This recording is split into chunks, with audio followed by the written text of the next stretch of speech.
الذي أمرنا بالدعاء فقال وقال ربكم ادعوني أستجب لكم فوعدنا بالإجابة فقال وإذا سألك عبادي عني فإني قريب أجيب دعوة الداعي إذا دعان والصلاة والسلام على رسول الله الذي وعدنا بالإجابة عندما ندعو إلى الله سبحانه وتعالى فقال من ضمن دعائه في أسماء الحسنى اقتداء من أصحابه صلى الله عليه وسلم أرأيت ماذا دعوت فقد دعوت بأسمائه الأعظم إذا دعي بها أجاب وإذا سئل بها أعطى اللهم صل وسلم وبارك على رسولك الكريم النبي الأمين وعلى آله وصحبه وأمته إلى يوم الدين أما بعد فيا عباد الله أوصي نفسي وإياكم بتقوى الله فقد فاز المتقون فلا تموتن إلا وأنتم مسلمون. Saudariku sekalian, para ibu baik yang di dalam ruang masjid ataupun yang di luar masjid, di sekitaran Masjid Trans Studio, saya ingin mengajak pada seluruhnya tanpa kecuali, mari kita senantiasa bersyukur pada Allah Subhanahu wa taala atas nikmat yang telah kita dapati sampai dengan pagi hari ini. Syukur itu selalu menambah ketenangan di dalam jiwa. Syukur itu bisa mengentaskan sebagian persoalan hidup yang kita rasakan. Syukur itu bisa menambah kekuatan dari perasaan lemah yang kita rasakan. Dan syukur itu puncaknya bisa mengantarkan ke dalam surga terbaik yang dijanjikan, hingga Allah menyebutkan kemudian dalam Al-Quran, wa qalilun min ibadiyasy syakur. Sedikit sekali di antara hamba-hambaku itu yang bisa menjadi orang yang pandai bersyukur kepada Allah Subhanahu wa taala. Mudah-mudahan hidupan kita sampai hari ini seluruhnya diterima oleh Allah Subhanahu wa taala sebagai amal saleh, dan semoga yang belum mendapatkan hidayah untuk berislam sampai dengan pagi hari ini dihunjamkan hidayah kepada dalam jiwanya oleh Allah Subhanahu wa taala agar bisa berislam sebelum wafat menghadap Allah Subhanahu wa taala. Baik, hari ini kita akan belajar. Saya akan cepat masuk kepada pembahasan karena waktu kita cukup singkat, tentang orang-orang yang dikabulkan doanya yang tersebut dalam Al-Quran khususnya dan sunnah-sunnah Rasulullah Sallallahu Alaihi Wasallam. Kita akan bagi pembahasan kita ke dalam 3 bagian. Pertama, kenapa kita mesti berdoa? Di poin pertama. Kenapa kita mesti berdoa? Yang kedua, bagaimana cara berdoa yang baik, yang cepat dikabulkan oleh Allah Subhanahu wa taala. Yang pertama, mengapa kita mesti berdoa? Esensi doa itu apa, kan? Yang kedua, bagaimana cara berdoa yang sekiranya cepat dikabulkan oleh Allah Subhanahu wa taala. Dan yang ketiga, kita akan melihat ukuran pengabulan doa.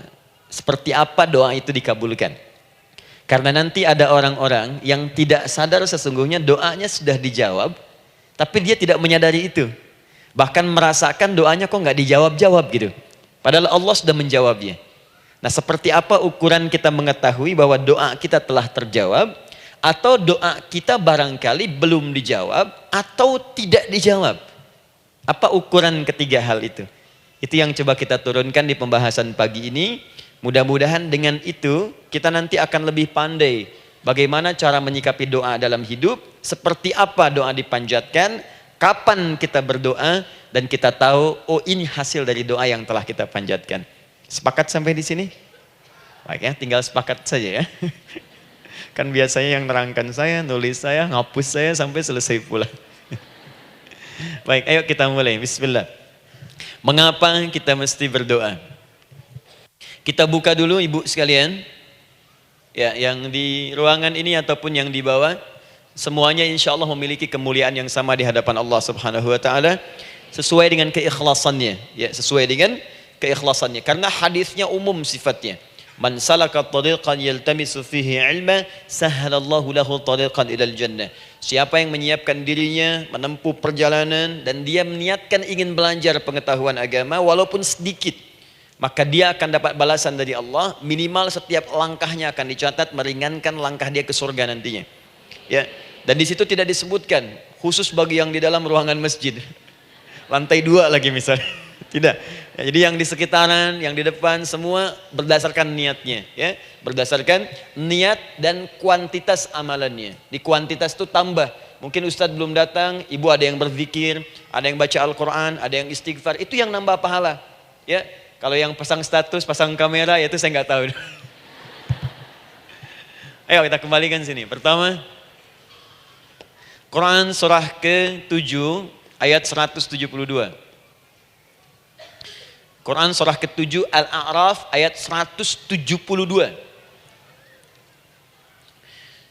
Kemudian setelah itu diperintahkan dalam Al-Quran surah ke-40 Ghafir ayat ke-60. Lalu kita praktekkan ini dalam keseharian kita. Saya beri contoh misalnya Quran surah ke-2 ayat ke yang paling banyak nih dibaca 201.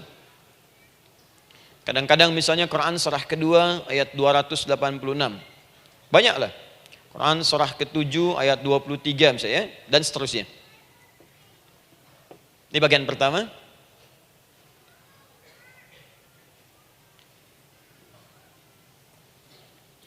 Bagian kedua, nanti kita akan belajar bagaimana cara berdoa yang baik yang dikabulkan. Kita ambil satu Quran ke-2 ayat 186. Kemudian yang kedua kita ambil contoh Quran surah ke-17 ayat 110. Kemudian yang ketiga kita ambil contoh yang paling dahsyat di Al-Quran surah ke-3 ayat 38 sampai 39. Ada yang belum berdoa sudah dikabulkan. Masya Allah. Ini ada di Quran misalnya surah ke-3 ayat 31. Nanti turunan amalannya misal di Quran surah 51 ayat 15 sampai dengan 18. Saya bulati yang 18-nya. Bagian ketiganya nanti kita uraikan di bagian akhirnya. Baik, kita bisa mulai insyaallah. Baik, kita bagian pertama, mari kita mulai. Saya ingin berkisah sejenak dengan menyampaikan Quran surah ke-7 Al-A'raf ayat 172. Allah berfirman, A'udzubillahi minasyaitonirrajim, wa idz akhadha rabbuka min bani adama min zuhurihim dzurriyyatahum wa ashhadahum ala anfusihim alastu bi rabbikum qalu bala syahidna. Ada ayatnya? Baik ya, di Quran surah ke-7 Al-A'raf ayat 172. Wa idz akhadha rabbuka min bani Adam. Kata Allah, dan ingatlah, pahamilah, pelajarilah, dalamilah. Teman-teman sekalian, ingat kalimat idz itu, idz dalam Al-Quran termasuk dalam bahasa Arab itu bukan sekedar mengingat. Idz itu bisa mengandung arti memahami dengan dalam, menganalisis, ya, memaknai, itu idz. Jadi bukan sekedar mengingat. Bukankah ibu kalau mengingat sesuatu berusaha mendalaminya? Ya, kalau nggak percaya saya tanya begini. Coba ibu ingat kemarin jam 5 sore ada di mana? Bukankah sekarang sedang mendalami sesuatu? Sedang mencari memori jam 5 sore kemarin ada di mana? Setelah itu dihimpun jadi sesuatu lalu disampaikan dengan terstruktur, dengan rapi. Oh, kemarin saya ada di sini, di sini, di sini, mengerjakan ini. Itu idz dalam bahasa Arab. Kalau di Al-Quran ada kalimat idz, itu berarti bukan sekedar kita diminta mengingat, tapi juga merenung, mendalami, memahami dengan dalam. Paham insyaallah? Baik, sekarang perhatikan. Nanti kalau ibu baca Al-Quran, maksud saya, ibu bisa menerjemahkan sendiri dan memahami dengan baik. Ya, misal kalimat idz pertama dalam Al-Quran misal ditemukan di Quran surah kedua ayat 30. Wa idz qala rabbuka lil malaikati inni ja'ilun fil ardi khalifah. Idz akan ditemukan. Nah, sekarang ayat tentang korelasinya dengan doa, kita buka Quran surah ke-7 tadi ayat 172. Wa idz akhadha rabbuk, dan pahami ya kata Allah, renungkan ya, maknai dengan dalam ketika Allah menyampaikan, membuat komitmen dengan semua anak cucu Adam tanpa kecuali. Semuanya. Ingat kalau ditemukan kalimat Bani Adam. Bani Adam disebutkan 7 kali dalam Al-Quran. Ya. Berapa kali? 7 kali. Kalimat Bani Adam. Bani Adam. Ini menunjuk pada semua keturunan anak cucu Adam sampai selesai kehidupan. Ya, dari Nabi Adam alaihissalam, kemudian pasangannya Sayyidah Hawa alaihissalam, kemudian keduanya mulai berumah tangga, melahirkan keturunan, diabadikan di Al-Quran surah keempat, ya, surah Ibu, ayat yang pertama. Ya ayyuhan nasu taqu rabbakumul ladzi khalaqakum min nafsin wahidah wa khalaqa minha zawjaha. Di situ kemudian ada Adam, zawjaha Hawa, ya. Wa batha minhuma rijalan katsiran wa nisaa. Dari situ turun keturunan laki-laki perempuan, laki-laki perempuan. Nanti menyebar, Bu, ya, menyebar. Ada yang ke Chicago, ada yang di Chicago, ada yang di Singaparna, ada yang di Singapura. Semua nyebar. Ya, di Sunda, dari Jawa sampai ke Sumatera, sampai Indonesia, sampai Nusantara, sampai Asia, Eropa, sedunia. Nanti penyebarannya disebutkan di Quran surah ke-49 ayat ke-13. Ya ayyuhan nasu inna khalaqnakum min dzakarin wa untha. Hai manusia, semua saya ciptakan ada 2 jenis. Kalau bukan laki-laki itu pasti perempuan. Jadi tidak ada yang ketiga. Ingat ya? Kalau bukan laki-laki siapa? Perempuan. Jadi tidak ada misalnya, maaf, laki-laki yang keperempuan-perempuanan yang gerakannya melambai, ya, kata-katanya terlampau lembut misal, dan tidak ada pula perempuan yang perkasa, ya, terlampau kuat misalnya, melampaui batas-batas standarnya. Jadi kalau bukan laki-laki pasti perempuan. 2 saja. Jadi kalau misalnya masih ada yang bingung, tentukan dirinya, ya, dan lihat fitrahnya. Lihat fitrahnya. Baik, kemudian waja'alnakum syu'uban wa qabaila. Kami tempatkan kalian mungkin beda-beda tempat. Syu'ub, beda tempat. Ya, ada yang misalnya RT, RW, kecamatan, beda kampung, beda negara, sampai seluruh dunia. Wa qabail, satu tempat itu sukunya bisa beda. Coba Ibu lihat misalnya, ya, di daerah Sumatera saja ada berapa suku? Di Sunda paling banyak suku, gitu ya? Banyak sekali. Jadi bisa lain-lain, bisa beda-beda. Nah, lita'arafu, semua saling mengenal, silakan. Nah, ketika semua tadi ditempatkan di semua pelosok dunia, baik laki-laki, perempuan, dari anak keturunan Adam, itu semua anak keturunan Adamnya disebut dengan satu nama saja dalam Al-Quran, yaitu Bani Adam. Jadi kalau kita mau cari keturunan kita, sampai ke asal mula kita, dari kita sekarang, itu semua akan tersambung kepada Adam alaihissalam. Puncaknya akan ke sini. Ya. Dan tidak akan nyasar kemana-mana, Bu. Ya, ada sebagian manusia nasabnya tidak ingin ke Adam, inginnya bergeser, sehingga mengatakan manusia berasal dari monyet katanya. Ya. Ada yang berkata begitu. Ibu sampaikan saja kalau bapak dari monyet, silahkan saja, jangan ngajak-ngajak saya, gitu ya. Nah, jadi semua manusia itu pasti akan kembali ke sini, ya, ke Adam alaihissalam. Karena itu saya pernah sampaikan termasuk di sini di hadapan ibu semua, masih ingat mukjizat pertama Rasulullah sallallahu alaihi wasallam saat lahir ke muka bumi. Ingat, Nabi itu sebelum dilantik menjadi Rasul dalam usia 40 tahun, turun surah Al-Alaq, itu diberikan oleh Allah keistimewaan tanda-tanda kenabian. Apa di antara tandanya? Allah perjelas nasab keturunannya sampai Nabi Adam, padahal lahirnya itu ayahnya sudah wafat. Di lahir beliau, ayahnya wafat, tapi nasabnya diperjelas sampai Nabi Adam. Sehingga jelas, orang tidak bisa menyoal. Ini orang nggak jelas nih, ya. Kan suka ada begitu, Bu, ya. Tiba-tiba datang menerangkan sesuatu, siapa itu? Itu nggak jelas. Bahkan sekarang sering muncul statement, siapa sih ustadz itu? Itu ustadz nggak jelas. Ya. Nabi nggak bisa disoal, karena semuanya jelas. Nasabnya jelas, keturunannya jelas, kemuliaannya jelas, ilmunya jelas.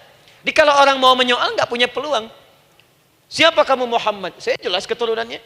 Muhammad SAW bin Abdullah, bin Abdul Muttalib, bin Hashim, bin Abdul Manaf, bin Qusay, bin Murrah, bin Kilab, bin Ka'ab, bin Ghalib, bin Fihr, bin Malik, bin Nadar, bin Kinana, bin Khuzaimah, bin Mudrika, bin Ilyas, bin Nizar, bin Mudar, bin Ma'ad, bin Adnan, bin Addi, bin Adri, bin Muqawwam, bin Nagur, bin Tarih, bin Ya'rub, bin Yasjub, bin Nabit, bin Ismail alaihissalam, bin Ibrahim alaihissalam, bin Azar atau bin Nakhur, bin Abir, bin Kinan, bin Arfakhshad, bin Sam, bin Nuh alaihissalam, bin Mikhlail, Matushala, bin Kinan, bin Anwas, bin Thith, bin Adam alaihissalam.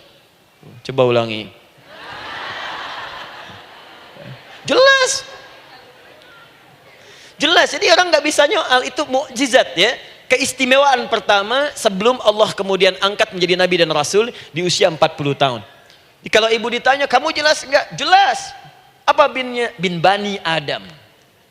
Itu bocoran dari Al-Quran. Ya, kalau ditanya keturunan siapa kamu? Adam. Tahu dari mana? Allah yang nyampaikan langsung. Apa kata Allah? Bani Adam. Jelas ya? Baik. Jadi ini kembali kepada Adam alaihissalam.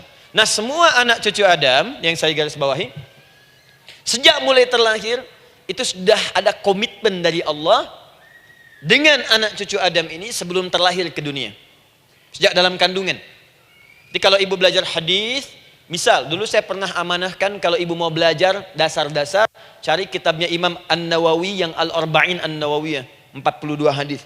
Hadis keempat, ya paling kiri sebelah atas di kitabnya, dari Abdullah bin Mas'ud radhiyallahu taala anhu, ya. Qala Nabi sallallahu alaihi wasallam bahwa shadiqul masduq. Nabi SAW pernah menyampaikan sedangkan beliau orang benar dan dibenarkan. Kapan perjanjian ini dibuat? Dalam usia kandungan 4 bulan. Dalam kandungan. Inna ahadakum yujma'u fi batni ummihi. Setiap kalian yang akan terlahir dari anak cucu Adam, kecuali Adam bu ya, ingat, kecuali Adam, kecuali Hawa, karena ini asal mula manusia keduanya. Tapi keturunan Adam dan Hawa akan mengalami proses yang sama, dikandung dulu ibundanya, kemudian terlahir. Adam tidak dikandung, ingat, Adam tidak ada bapak, Adam tidak ada ibu, langsung diciptakan wujudnya oleh Allah Subhanahu wa taala dari bahan dasar yang sama dengan manusia. Ya, karena itu saya pernah ditanya, pernah berdialog, ya, Ustaz, ini spesial Nabi Isa ini, ya spesial, Yesus Al-Masih Nabi Isa spesial, karena itu diangkat sebagai Tuhan. Apa yang spesial? Kata beliau, karena ini bisa menghidupkan yang mati. Yang kedua, ini lahirnya beda dengan orang biasa. Bagaimana lahirnya? Tanpa bapak, ibu saja tanpa bapak. Mana ada manusia yang lain seperti ini? Saya bilang Adam lebih spesial lagi, lahir tanpa ibu, tanpa bapak. Kenapa nggak jadi Tuhan? Tapi kan Adam nggak bisa menghidupkan yang mati. Dengan izin Allah, maaf, Nabi Ibrahim lebih canggih lagi. Buka Quran surah kedua, ayat 260, paling kiri sebelah atas. Wa idh qala Ibrahim rabbi arini kaifa tuhyil mauta qala awalam tu'min qala bala walakin inna qalbi. Ketika Ibrahim bermohon kepada Rabbnya, ya Allah, tolong tunjukkan kepadaku bagaimana cara menghidupkan yang mati. Kata Allah, kamu masih nggak yakin? Kata Ibrahim, saya yakin-yakinnya. Cuma supaya hati saya tenang, buktikan kepada yang lain tentang kuasamu. Kata Allah, gampang. Lalu Allah berikan kemudian satu ketentuan sama persis dengan Nabi Isa. Cuman prosesnya lebih canggih. Kalau Nabi Isa, tepuk mayatnya, bangun, bicara. Nabi Ibrahim kata Allah, nih ambil burung, potong-potong dulu, dicincang dulu. Sudah dicincang kemudian, mayatnya disimpan, jasadnya di tempat bukit yang berbeda. Kalau sekarang potong burung, simpan di bukit satu, jasad yang kedua simpan di bukit B. Kepalanya simpan di bukit A, ekornya simpan di bukit B, badannya simpan di bukit C. Panggil dengan nama Allah. Thummat uhunna ya'tina kasa'ya. Panggil, bismillah, dengan nama Allah, hidup, hidup. Sama persis dengan Nabi Isa. Dengan nama Allah, biiznillah, hidup, hidup. Nabi Ibrahim, biiznillah, dengan nama Allah, hidup, hidup. Menyatu semuanya, jadi satu. Psst. Kalau Nabi Isa kemudian ada yang menduga sebagai Tuhan, kenapa Nabi Ibrahim tidak angkat jadi Tuhan? Paham ya? Nah, ini menunjukkan bahwa ada pola pemikiran yang harus dikembalikan supaya benar cara memahaminya. Jelas sampai sini? Maaf saya sedikit agak lompat ya. Saya kembalikan kemudian, perhatikan sini. Inna ahadakum yujma'u fi batni ummihi. Karena itu semua anak cucu Adam, beda dengan Adam, akan proses lahirnya dikandung dulu di perut ibundanya. Fokus baik-baik. Arba'ina yauman nutfah, 40 hari pertama baru kemudian proses antara spermatozoa dengan ovum berproses. Thumma yakunu mithla dzalika, kemudian alaqah. 40 hari yang kedua jadi alaqah, zigot yang menempel di dinding rahim. Thumma yakunu mithla dzalika mudghah. 40 hari ketiga berbentuk mudghah, sudah mulai berbentuk daging sekeratan, ada bentuknya. Dan usianya sudah 4 bulan, 40 hari ketiga, 120 hari. 120 hari. Thumma yursalu ilaihil malak, kemudian diutuslah malaikat, fayanfukhu fihi ruh, maka ditiupkan roh ke dalamnya. Jadi ingat, kalau di antara sini, di antara kita ada ibu misalnya yang tengah hamil, tengah mengandung, ingat baik-baik, atau keluarganya, kerabatnya, usia 4 bulan itu roh sudah ditiupkan. Di kandungan sudah ada rohnya. Hati-hati ya. Berapa bulan? 4 bulan. Karena itu nanti ada ayat dalam Al-Quran, Quran surah ke-7 ayat 189. Di posisi ini harus banyak berdoa dan beramal soleh. Ingat ya, berdoa, beramal soleh, minimal minta kepada Allah. Da'awallaha rabbahuma la in ataitana salihah lanakunanna minasyakirin. Minta banyak kepada Allah, ya Allah jadikan anak saya anak yang soleh, jadikan anak saya anak yang soleh. Dari usia itu 4 bulan sampai ke atas menjelang lahiran. Nanti diiringi oleh amal soleh kedua orang tuanya. Ini sudah penelitian dokter muslim, khususnya di Asia Tenggara.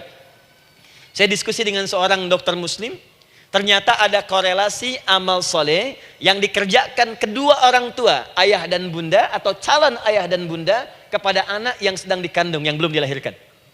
Jadi kalau orang tuanya rajin baca Al-Quran, itu berpengaruh ke anak, Bu. Dan penelitian terkini, itu mempercepat anak itu menjadi seorang penghafal Quran ketika lahir.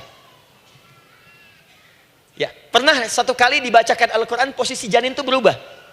Seperti sujud gitu. Itu penelitian sudah di MRI waktu itu dilihat ya, kelihatan.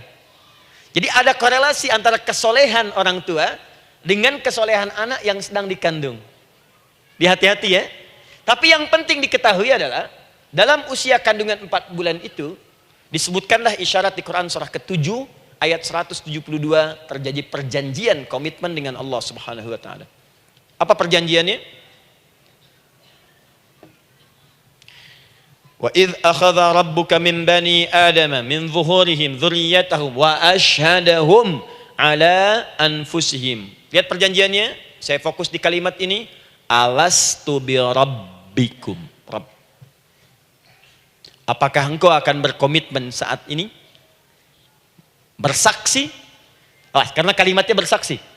Wa asyhadahum, dan mereka bersyahadat, bersaksi, komitmen. Di komitmennya menggunakan kata syahadat di sini. Karena itu nanti setiap bayi yang sudah terlahir dari rahim ibu manapun itu berada dalam keadaan suci karena sudah bersyahadat dalam perut ibundanya. Masih ingat hadis ini? Kullu mauludin yuladu 'alal fitrah. Setiap yang terlahir dari rahim perempuan manapun itu membawa fitrah. Apa di antara fitrah yang dimaksudkan itu? Fitrah keislaman, fitrah mengakui Allah sebagai Tuhan. Itu nanti ada di Quran surah ke-30 ayat ke-30, paling kanan sebelah atas. Quran surah 30 ayat 30.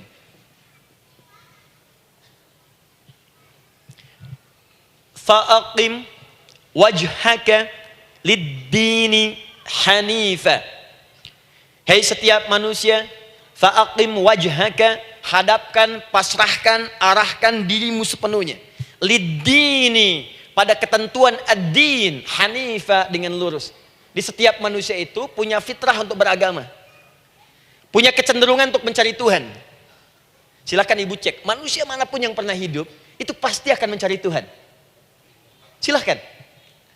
Karena itu Allah beri jalan, begini cara mencarinya. Fitratallahi allati fataran nasa 'alaiha, itulah fitrah manusia yang telah Allah berikan pada dirinya bahkan sebelum dia terlahir. Di antara fitrah manusia ada kecenderungan untuk mencari Tuhan. Ada kecenderungan untuk mendekat kepada Allah. Bahasa Qur'annya din, lid-dini hanifa. Apa itu din? Itulah Islam. Quran surah ke-3 ayat 19. Inna dina indallahil Islam. Karena itu silakan cek, semua orang itu pasti akan mencari Tuhan. Setiap manusia. Ada yang melihat kayaknya ada di hewan, kayaknya ada di pohon, kayaknya ada di alam, kayaknya ada di patung, kayaknya ada di... Mencari dia. Terus Allah beri jalan. Kalau kamu ingin mencari yang benar, din yang dimaksud Islam, diberikanlah tuntunan dalam Islam. Jelas sampai sini? Baik, karena itulah kemudian setiap bayi yang terlahir itu disebut oleh Nabi dia suci, dia bersih karena telah membawa risalah Islam dalam dirinya. Hanya sayang nanti fa abawahu yuhawidanihi au yunassaranihi au yumajjisanihi. Lingkungan nanti akan merubah dia keluar dari fitrahnya. Bisa dipengaruhi, tiba-tiba berubah misalnya keyakinan. Bisa karena kejadian tertentu dia jauh dari Allah Subhanahu wa taala. Dia muslim, cuman karena kondisi tertentu, pekerjaan menjauhkan dia dari Allah, lupa sholat. Telenovela menjauhkan dia dari Al-Quran. WhatsApp, Facebook, media sosial melupakan dia dari ibadah. Coba ibu, kalau online setiap hari berapa kali dengan media sosial? Ganti status. Online dengan Allah berapa kali dalam sehari? Coba hitung, online dengan Allah yang paling maksimal kan sholat fardu 5 kali. Kalau 1 kali 5 menit kali 5 cuma 25 menit. 25 menit online dengan Allah. Berapa menit online dengan media sosial yang tidak nyata? Dan cita-cita masuk surga. Ayo sini. Nah, saya belum selesai. Jadi yang pertama, dalam perjanjian 4 bulan ini, pertama ada komitmen bersyahadat menuhankan Allah. Tapi yang kedua, ini yang dahsyat. Perhatikan kalimatnya, fokus. Saat Allah memperkenalkan dirinya, dalam kandungan kita, usia 4 bulan itu, dengan nama apa Allah memperkenalkan dirinya? Coba lihat ayatnya. Alastu bi rabbikum, dengan nama Rabb.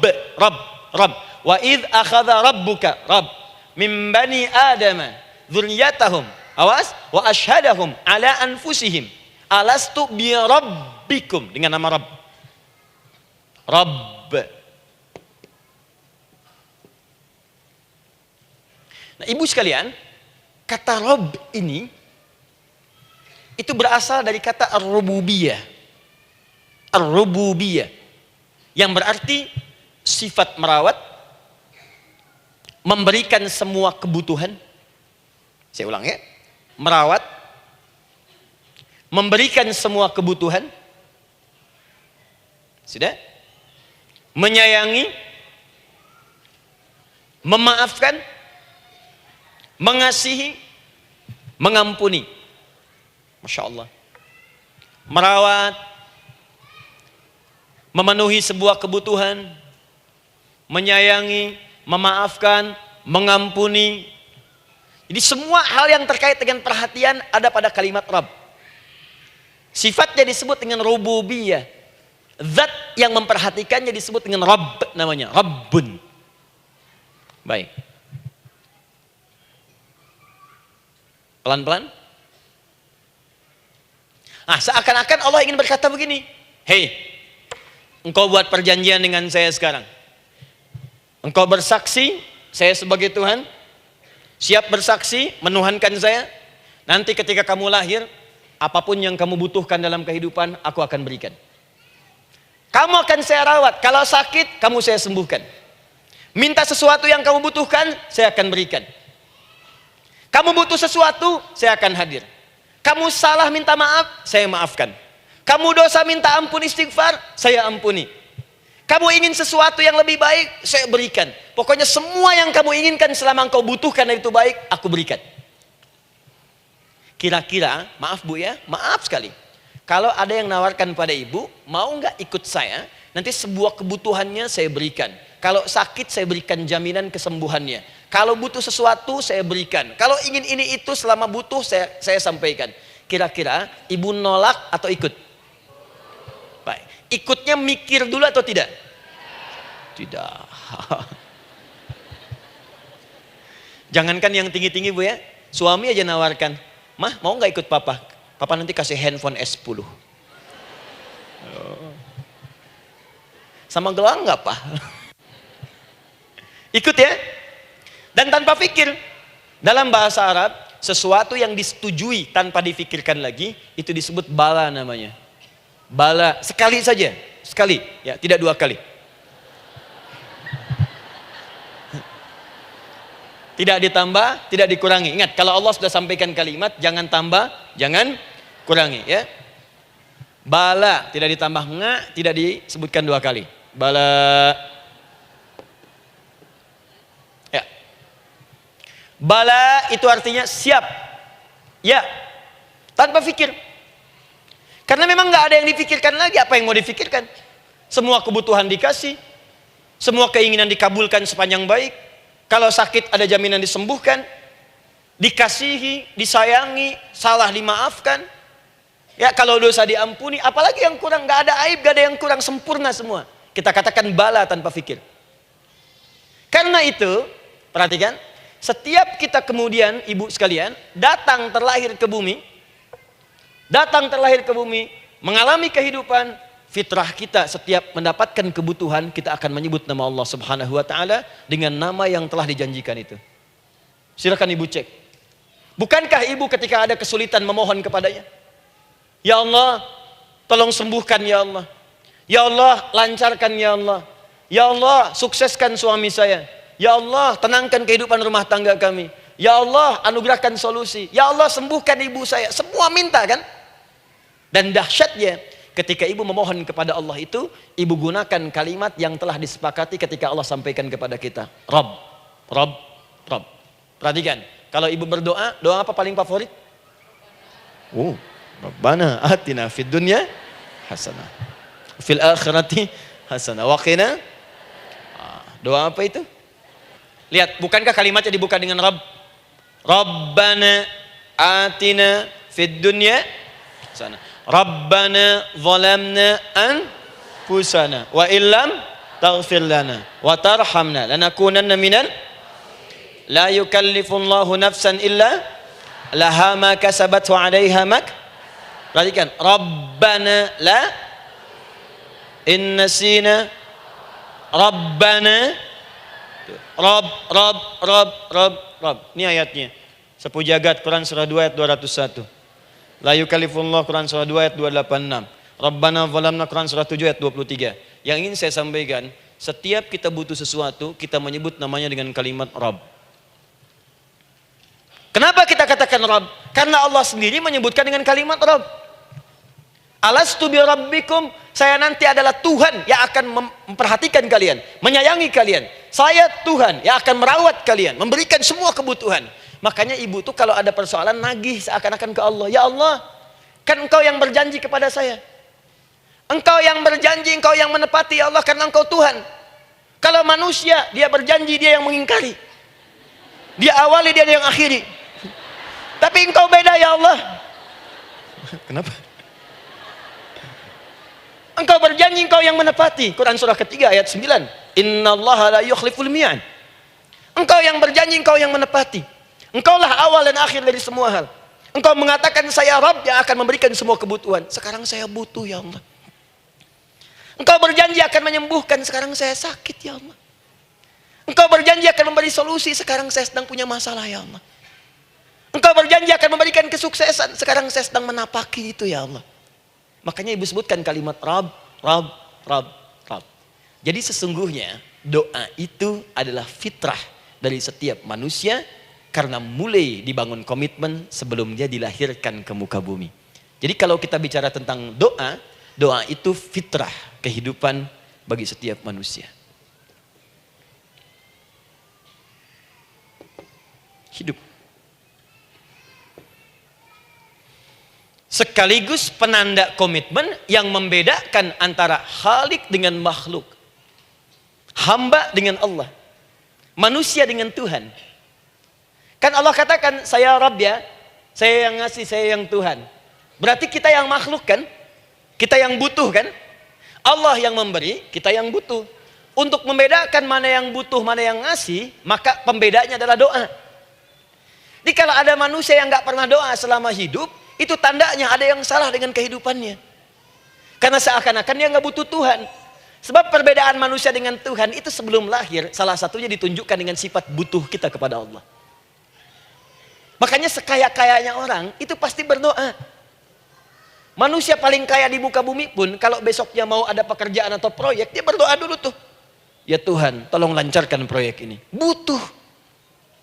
Pejabat setinggi-tingginya, kalau sudah mau mulai kemudian ada pemilihan, kalau mulai ada kebijakan, kalau mulai ada apapun berdoa juga. Itu tandanya butuh. Butuh. Di setiap manusia itu pasti butuh dengan Allah. Karena itu kalau ada manusia yang nggak pernah berdoa selama hidupnya, itu langsung mendapatkan kecaman dari Allah dan dijamin akan masuk neraka yang paling dalam. Karena seakan-akan dia sudah nggak butuh dengan Allah. Saya ulang ya, saya ulang. Doa itu fitrah hidup manusia yang sekaligus menunjukkan statusnya sebagai hamba. Jadi kalau ibu update status di media sosial, mulai sekarang tuliskan hamba. Hamba. Sudah. Mau sifatnya apapun tetap hamba. Ya, mau pejabat, mau orang kaya, mau cukup, mau macam-macam, mau ustadz, mau syekh, mau habib, tetap ujungnya hamba. Dan butuh penghambaan itu diwujudkan dalam bentuk doa. Muncullah Quran surah ke-40 ayat ke-60. Wa qala rabbukum, rabb, selalu rabb. Wa qala rabbukum ud'uni astajib lakum. Innal ladzina yastakbiruna an ibadati, awas, sayadkhuluna jahannam dakhirin. Allahu akbar. Dan Rabbmu berfirman, mengingatkan kembali kepada kalian semua, hei hamba-hambanya. Kalau ada kebutuhan, kalau ada masalah, kalau ada permintaan, kata Allah, ayo doa sama saya. Minta. Kan kita sudah bikin perjanjian. Makanya Allah katakan, kalau punya masalah, Bu, berdoa. Bukan mengeluh. Kalau punya persoalan, Bu, berdoa. Bukan bikin status. Paham ya? Jadi ini kaidah hidup yang pertama. Sebetulnya sederhana, cuman jarang digunakan gitu. Sederhana, cuman jarang dipakai.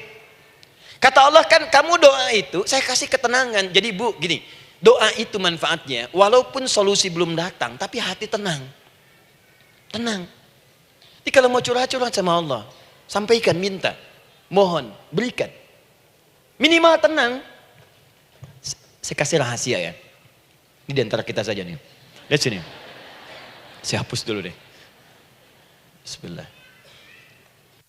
Masya Allah. Mau ngapus sendiri, nulis sendiri, penghapus, lari sendiri.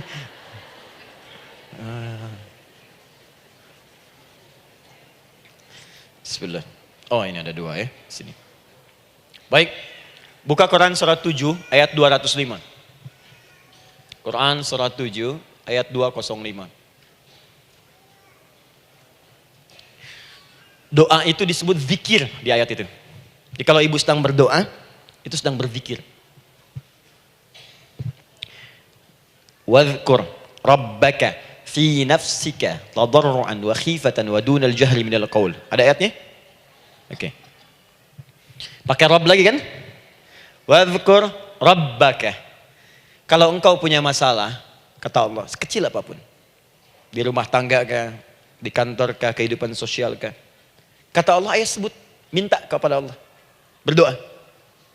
Doa disebut dengan zikir. Zikir itu semua kegiatan yang membuat kita ingat Allah. Zikir. Baca Quran, zikir. Dalilnya Quran surah ke-15 ayat 9. Inna nahnu nazzalna dzikra. Kami turunkan Al-Quran sebagai zikir. Menghafal Quran, zikir. Quran surah 54 ayat 17, ayat 22, ayat 32, ayat 40. Walaqad yassarnal Qur'ana lidzikri. Kami akan mudahkan Al-Quran untuk diingat, dihafalkan. Zikir, sebagai zikir kepada Allah. Ibu selepas sholat, baca subhanallah, alhamdulillah, Allahu Akbar, zikir. Quran surah keempat, ayat 103. فَإِذَا قَضَيْتُمُ الصَّلَاةَ فَاذْكُرُوا اللَّهَ. Maka jika anda telah tuntas mengerjakan sholat, segera berzikir kepada Allah. Sholat sendiri, zikir. Quran surah ke-20, ayat ke-14. Innani anallahu la ilaha illa ana fa'budni wa aqimis salata lidzikri. Saya Allah, kata Allah. Tidak ada Tuhan selain saya. Sembah saya. Bagaimana menyembah Allah? Tunaikan salat sebagai zikir kepada Allah. Zikir.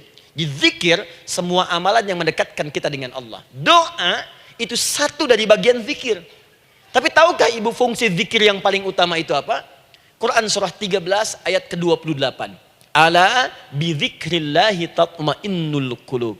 Yakinkan pada dirimu, kalau zikirmu benar kepada Allah, maka dia akan berdampak kepada hati menjadi lebih tenang. Zikir itu manfaat pertamanya membuat hati tenang, Bu. Tadi saya contohkan.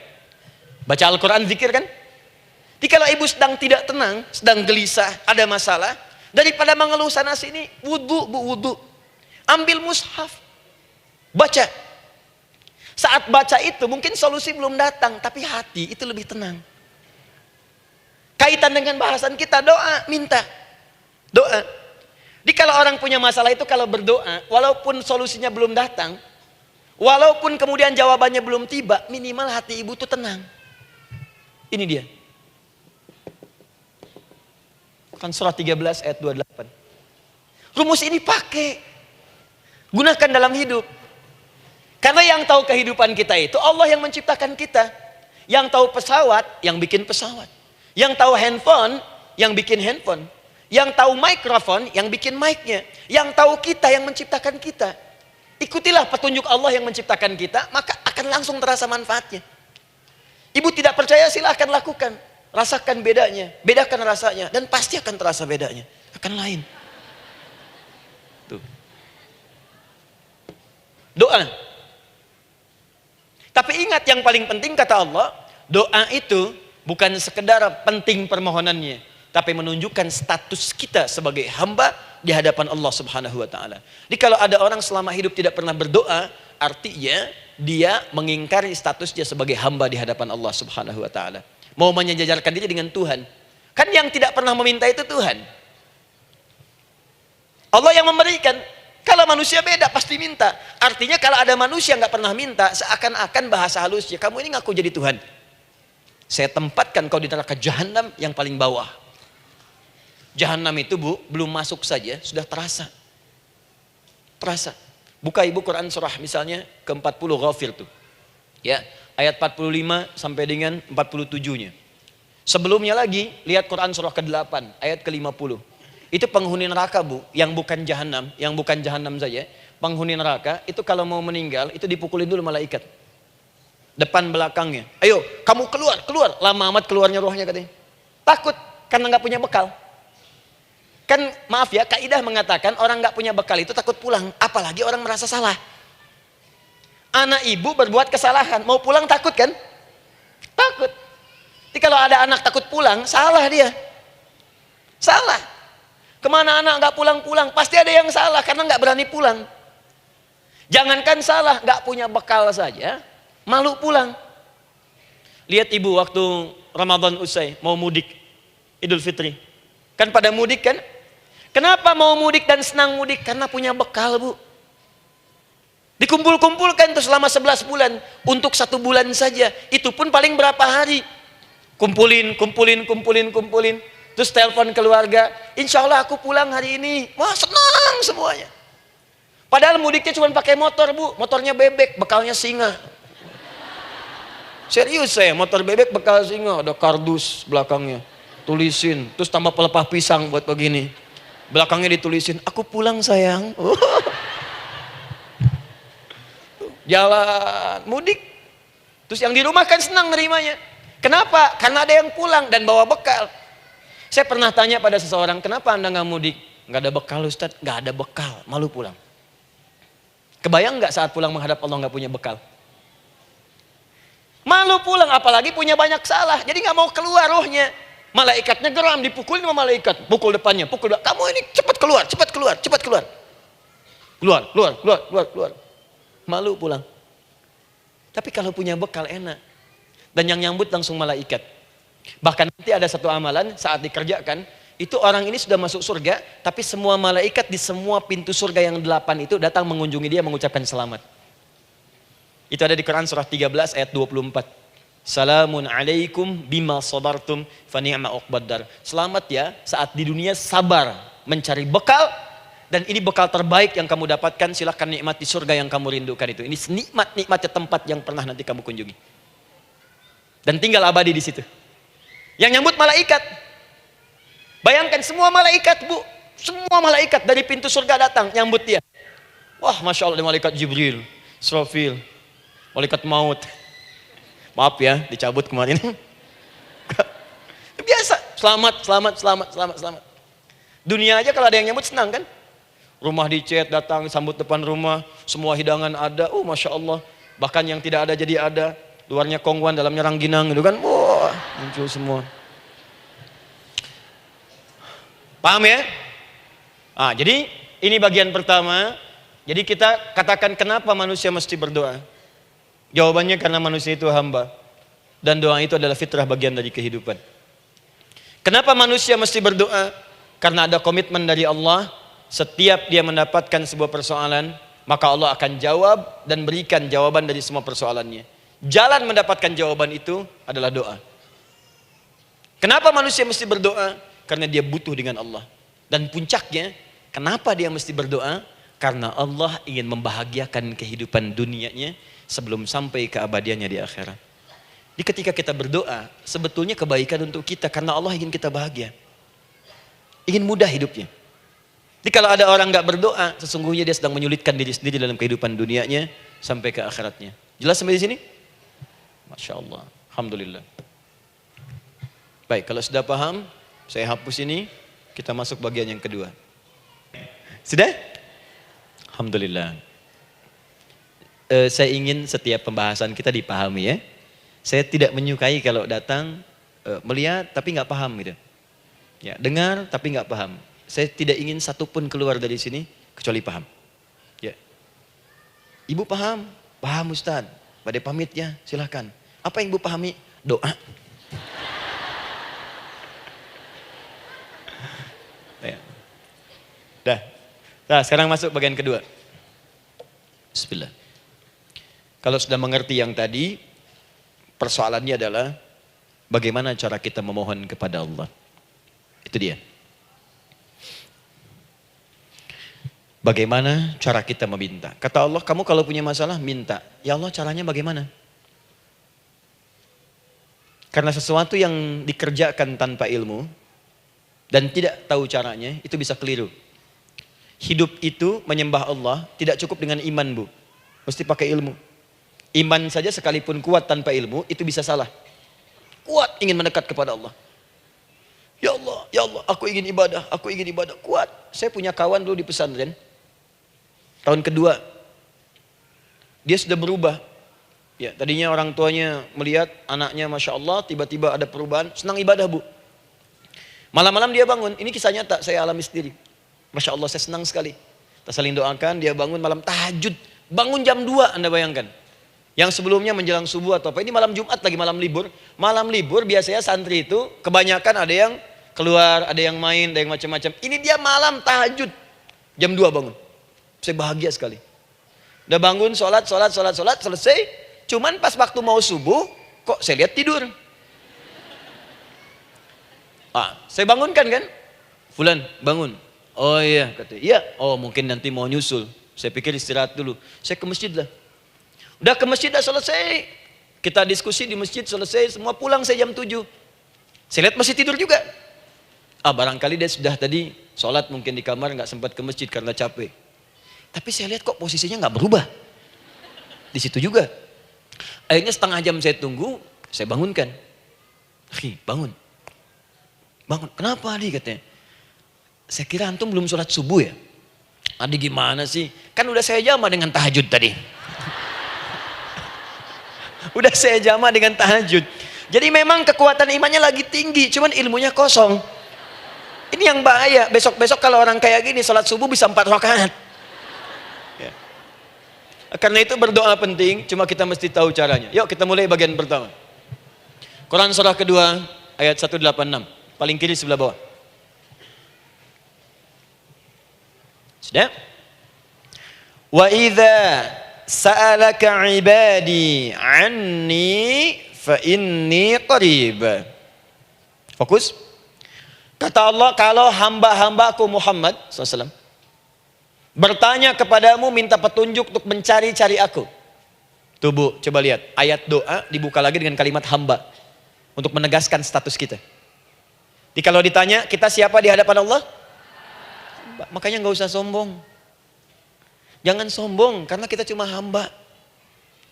Karena itu ketika Korun sombong, Korun tuh manusia terkaya yang pernah hidup di bumi. Hartanya Bu, Ini saya kasih bocoran sedikit, kunci berangkasnya saja, kemana-mana itu suka dibawa, dipikul paling sedikitnya 8 bodyguard, cuman bawa kunci berangkas saja begini. Di Korun pengen ngasih tahu, kalau ada yang pengen nyuri di tempat saya silahkan aja, ini aja bodyguard saya ngangkat kuncinya susah. Korun. Jadi kalau Anda tidak sekaya Korun, jangan ikutan sombong, telat. Telat, gak ada kerjaan, sudah ada yang lebih kaya. Ya. Dan apa yang terjadi? Fakhosabna, kata Allah, kami telan. Likuifasi. Telan oleh bumi semua. Dengan kekayaannya semua habis. Jadi ketika ada seseorang yang lupa dengan statusnya sebagai hamba, maka Allah akan memberikan pelajaran kepadanya untuk taubat. Kalau nggak mau taubat juga, telan habis. Untuk menunjukkan kamu tuh bukan Tuhan, saya Tuhannya. Maka jangan ikutan sombong. Kalau ada yang perlu punya Ferrari, Lamborghini, Lamborghini, ya, wah, bikin rame di jalan, cuman nggak update status, kasih tahu, maaf mas, telat. Itu gambaran hidup. Dan ingat, setiap dibuka dengan kalimat permohonan, itu kalimatnya hamba. Hambaku, hambaku, hambaku. Termasuk mau minta taubat, hamba. Quran surah 39 ayat 53. Qul ya ibadiyalladzina asrafu ala anfusihim la taqnatu min rahmatillah. Katakan Muhammad pada hambaku yang merasa banyak dosa, pengen berdoa minta taubat. Kata Allah, hamba. Saya terima taubatnya, hamba. Ini ya. Ini pun adab yang pertama dari Al-Quran. Adab yang pertama, kalau kita ingin berdoa dan doa itu cepat ingin dikabulkan, maka berdoalah dengan cara menghamba di hadapan Allah Subhanahu wa taala. Jangan merasa tinggi.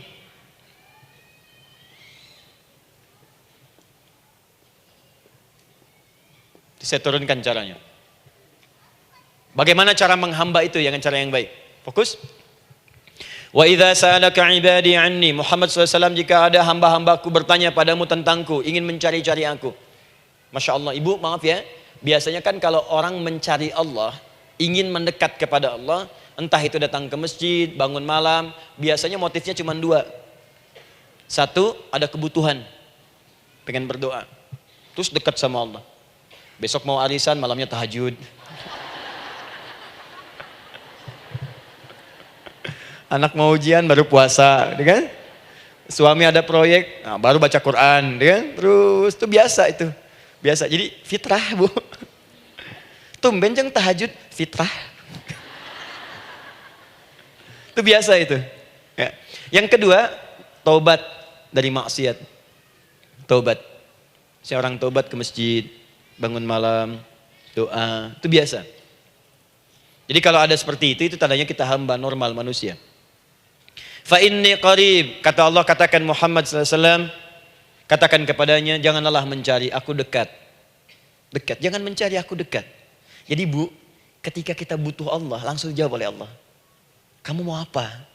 Aku dekat. Itu secara psikologi memberikan ketenangan yang paling dalam. Saya belum datang di sini sampai jam 8. Ibu tanya panitia, ustadznya mana sih? Ukti, ustadznya mana? Jawaban pertama misalnya, ini belum jelas nih ustadznya. Gak ada kabar. Yang kedua mengatakan, tenang saja, ustadz sudah dekat.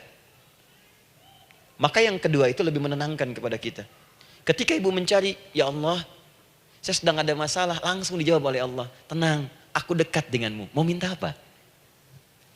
Itu bu, jadi kalau ibu sedang punya persoalan, psikologi Al-Quran mengatakan, langsung rasakan Allah tuh bersama kita, dekat, menunggu kita mau minta apa. Ibu punya masalah dengan suami, ingin mengadu. Lu kata Allah, saya dekat, kamu kenapa? Ada masalah apa? Ayo minta, ayo cerita. Mohon. Ibu punya masalah dengan anak.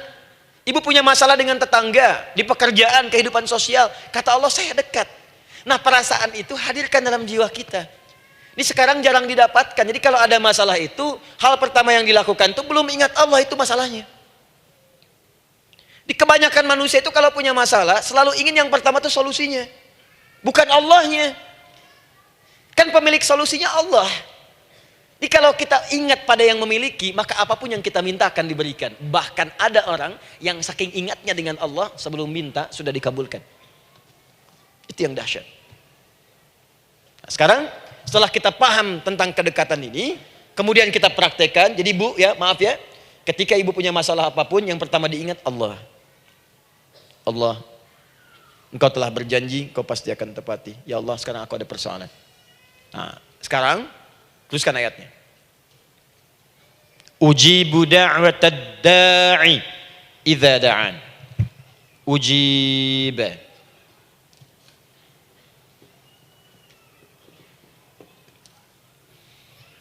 Ujibu da'watad da'i idza da'an. Aku pasti akan menjawab, mengabulkan setiap doa hambaku jika dia bermohon kepadaku. Saya ingin ajarkan sedikit di gramatikal bahasa Arab. Ujib itu disebut dengan fi'il mudhari namanya. Saya kasih rumus cepat Bu ya. Insya Allah kalau ibu fokus dengan rumus ini, ibu nanti bisa memahami Al-Quran dengan baik. Saya kasih satu kalimat, hafalkan baik-baik. Ini gampang kok. Anita. Ya, Anita. Sudah? Anita. Baik. Hamzah, nun, ya, ta. Satukan Anita. Kalau di dalam kalimat ibu baca Al-Quran, di depannya ada huruf hamzah ini, atau nun, atau ya, atau ta, maka itu rumus mudhari namanya. Gak usah dihafalkan mudharinya, ya, gak usah dihafalkan sampai bikin misalnya satu ungkapan Anita istrinya Pak Mudhari, gak usah, gak ada kerjaan, ya, gak usah dihafal. Saya hanya ingin tunjukkan pemahaman. Kalau ada bentuk seperti ini punya 3 makna. Kalau dalam bahasa Inggris itu disebut present, ya, continuous, dan future. Present, continuous, and future. Sekarang, terus, sampai kapanpun. Sekarang, terus berlangsung, continuous, and future, sampai kapanpun di masa depan. Ini bentuknya disingkat dengan rumus ini, Anita. Di dalam konteks pengabulan doa, kata Allah, ketika saya akan kabulkan. Kalau kamu punya masalah, kamu berdoa, saya akan kabulkan. Nah, kalimat Allah saya akan kabulkan ini bentuknya menggunakan mudhari. Ada hamzah di depannya, ujib. Artinya apa? Kalau ibu sekarang berdoa, saya akan kabulkan, kata Allah. Terus kamu berdoa, saya akan jawab. Nanti pun punya masalah di masa depan, kamu berdoa, saya jawab juga. Jadi artinya tidak ada doa yang sia-sia. Semua doa, ingat, sepanjang kita butuhkan, pasti Allah berikan. Doa itu, sepanjang kita butuhkan, pasti akan dijawab.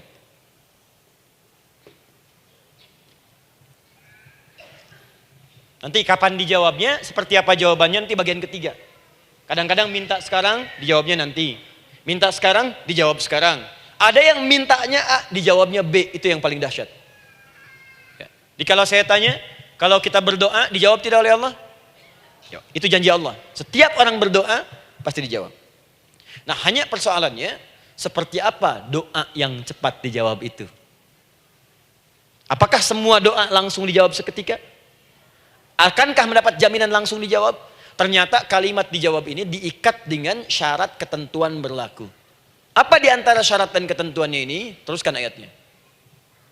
Falyastajibuli. Syarat pertama. Kalau doamu ingin cepat aku jawab, falyastajibuli. Maka engkau pun harus cepat merespon setiap seruanku. Jawab seruanku dengan cepat. Doa ingin dijawab oleh Allah, maka kata Allah, kamu pun harus menjawab setiap seruanku. Jawab seruan Allah.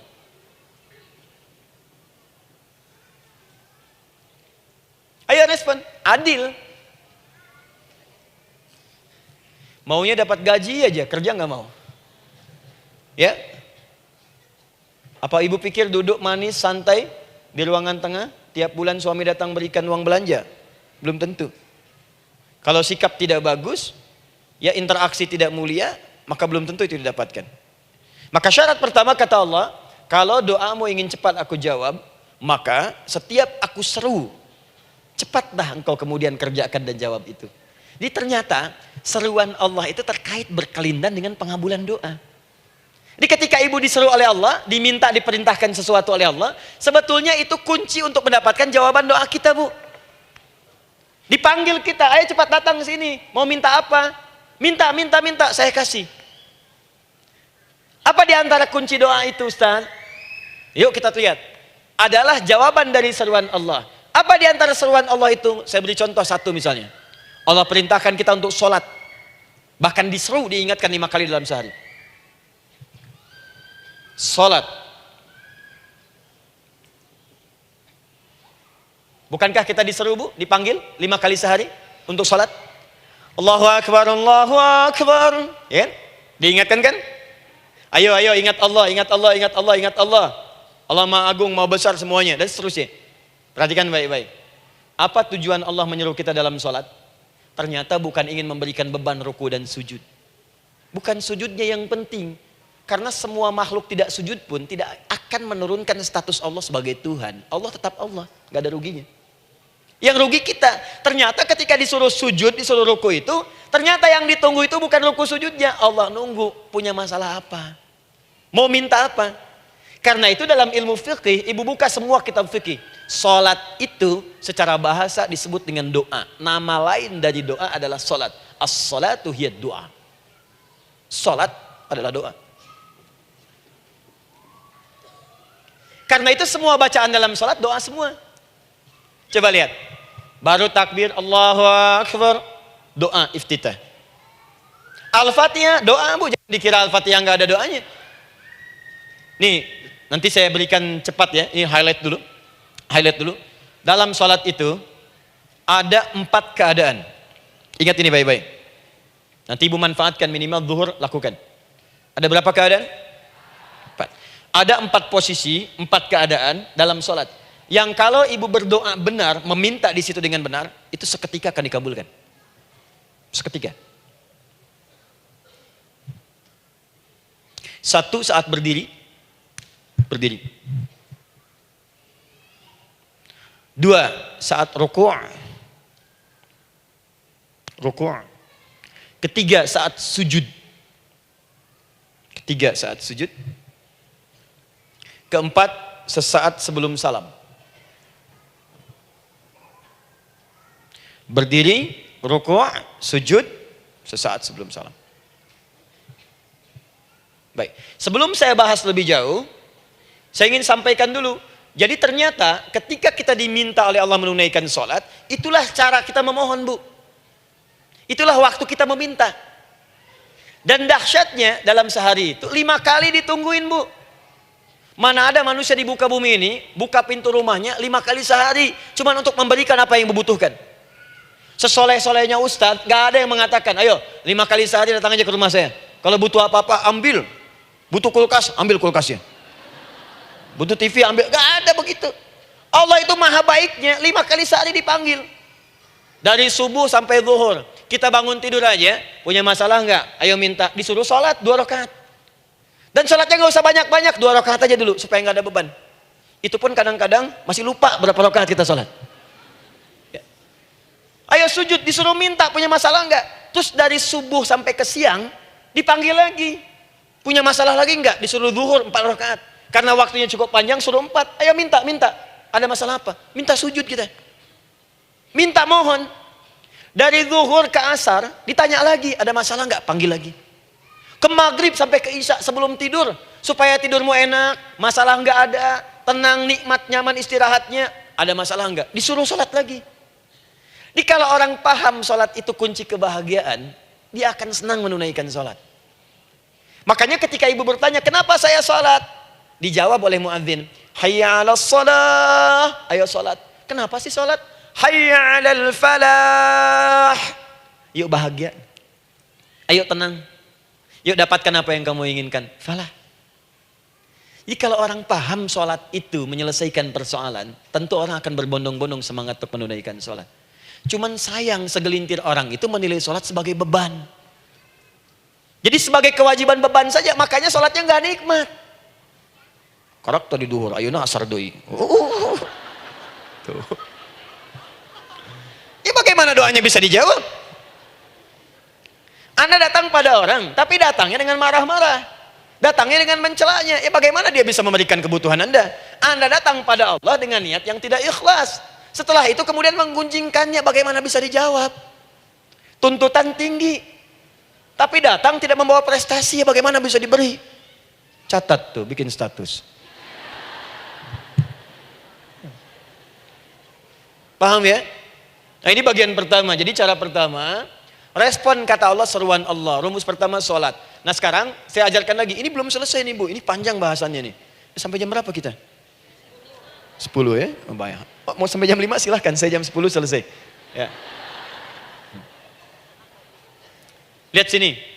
Oke, saya punya sekitar 1 jam kurang ke depan. Saya ingin terangkan sedetil-detilnya gitu ya. Dan saya hanya menyampaikan isi Al-Quran. Quran, hadis, Quran, hadis. Sekarang gini, Ustadz saya sekarang paham, sholat berarti kunci untuk menyelesaikan masalah. Di sholat saya akan memohon. Sekarang Ustadz, bagaimana cara saya merespon sholat? Kan kata Allah, saya menyeru, respon gitu kan? Kita dipanggil sholat nih, Allahu Akbar, dipanggil. Bagaimana cara meresponnya? Sebelum minta. Awas, ibu ingin datang mengajukan proposal. Datang kepada wali kota, datang kepada gubernur, datang kepada presiden, datang kepada menteri sebelumnya. Bukankah ibu mempersiapkan diri? Penampilan ditata, proposal dibagus-bagusin, itu kan? Yang paling hebat itu kadang-kadang malam-malam latihan depan cermin. Bapak wali kota yang saya hormati. Lihat semuanya tuh.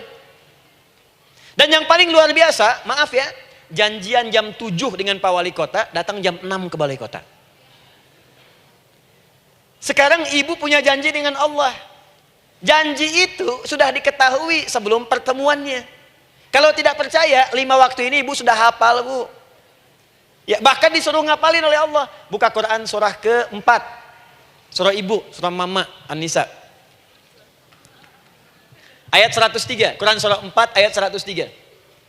فَإِذَا قَضَيْتُمُ الصَّلَاةَ فَاذْكُرُوا اللَّهَ قِيَامًا وَقُعُودًا وَعَلَى جُنُوبِكُمْ فَإِذَا اطْمَأْنَنْتُمْ فَأَقِيمُوا الصَّلَاةَ. Lihat ujung ayatnya.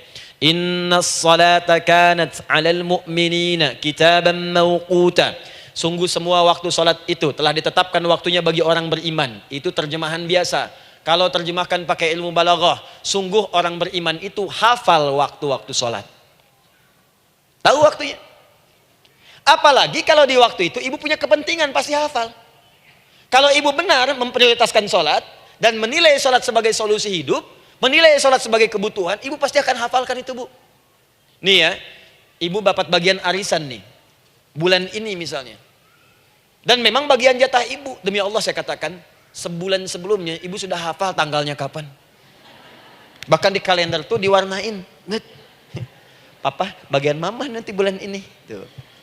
Dicatat semua, di tempat siapa, jam berapa, datang dengan penuh keceriaan dan kebanggaan. Luar biasa. Hanya untuk urusan dunia, yang itu habis gitu. Jika dia tidak meninggalkan ibu, ibu yang meninggalkan dia duluan. Sekarang 5 kali sehari, semua diberikan, bahkan lebih daripada dunia dan seisinya. Harusnya sih wajarnya dihafalkan waktunya, dan ibu hafal. Ayo, subuh jam berapa sekarang? Lihat sini, bukan ke atas. Ditutup tuh. Tuh, sana tuh. Subuh jam berapa? Ayo ngelihat ke sana, 4:43. Zuhur jam berapa? Tuh. Asar, maghrib, isya. Itu kan kunci ibadah. Dan kunci ijabah, kunci ibadah, kunci ijabah. Di situ ada pengabulannya. Ini gimana mau minta, waktu permintaannya aja nggak hafal. Gimana mau bermohon, datangnya aja telat. Karena itu, bagaimana cara merespon seruan Allah? Diaturlah di Quran surah kedua ayat 152. Paling kanan sebelah bawah. Quran surah kedua ayat 152. Ibu masih ingat? Bukankah sholat disebut sebagai zikir? Masih ingat? Ya, di surah ke-20 ayat 14. Wa aqimis sholata lidzikri, tunaikan sholat sebagai zikir kepadaku. Sekarang lihat ya. Lihat ketentuan Allahnya. Kalau ibu dipanggil untuk sholat, dipanggil untuk zikir, cepat respon. Ibu cepat respon, Allah pun akan cepat merespon permintaan ibu. Lihat kalimatnya. Fadhkuruni adzkurkum. Fadhkuruni adzkurkum. Kalian mengingat saya, maka saya pun akan ingat dengan kalian. Kalian zikir kepada saya, ingat saya, kata Allah, maka saya pun akan ingat kalian. Di antara makna zikir, salat. Kalau ibu salat mengingat Allah dengan cepat, maka Allah pun akan cepat mengingat kita. Contoh.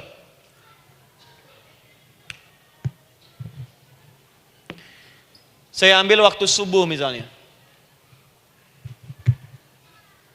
Di Bandung 4-3-3. 4-4-3. Oh, lihat kesan lagi terjadi perbedaan pendapat. Ya. Ada yang 4-3-3, ada yang 4-3-4, ada yang 4-3-5, dan seterusnya. Yang ambil tengah-tengah lah, 4-3-5 misalnya. Orang 4-3-5. Lihat sini, fokus. Allahu Akbar, Allahu Akbar. 4-3-5. Dipanggil salat, diseru. Kan tadi rumusnya di Quran surah 2 ayat 186.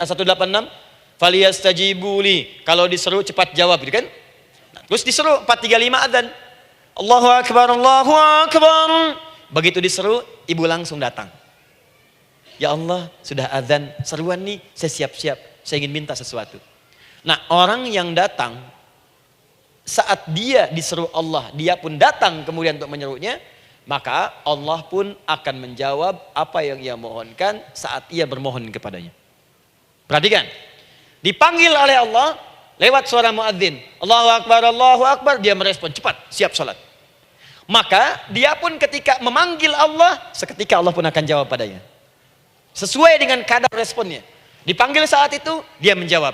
Maka Allah pun akan ingat kepadanya hanya saat dia memanggil saja. Di saat panggil, diingat. Panggil, diingat. Jelas? Ini yang hebat. Dipanggil 4-3-5. Allahu Akbar, Allahu Akbar. Dia sudah ingat dari sejak jam 3 lewat 45. Dia bangun jam 3. Bisa. Padahal belum dipanggil. Datang. Bahkan Masya Allah, melakukan warming up dulu. Tahajud. Istighfar. Baca Al-Quran sebelum dipanggil. Masya Allah Bu. Ibu mau datang misalnya ke istana. Janjian jam 7, datang jam 6. Di situ ibu kerjakan yang baik-baik dulu. Wah lihat. Terus kelihatan CCTV kan. Wah ini orang bagus banget nih. Mulia, bagus. Sampah diambilin, disapu. Kelihatan. Itu ibu belum datang pun udah dipanggil duluan.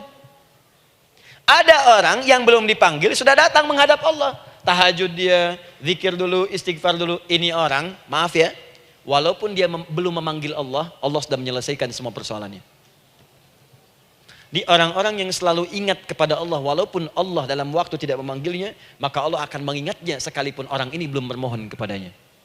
Maka ibu nanti akan temukan orang-orang yang langsung diselesaikan persoalannya oleh Allah bahkan sebelum dia bermohon kepadanya. Ada orang yang seakan gak punya masalah Bu.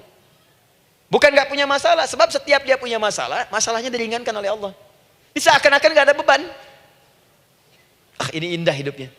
Enak. Butuh sesuatu, sebelum nyari, datang. Ada persoalan, senyum dikit, selesai. Orang macet mengeluh, bikin status, dia macet malah senang. Dan hatinya dilapangkan oleh Allah. Bayangkan ada janji rapat jam 9, setengah 9 masih macet. Diprediksi di Google akan sampai 2 jam lagi. Yang lain mengeluh, telepon sana, telepon sini, ini. Dia enggak aja, lapang aja. Alhamdulillah ya Allah kasih macet. Murotal, saya mau dengerin surah Al-Baqarah.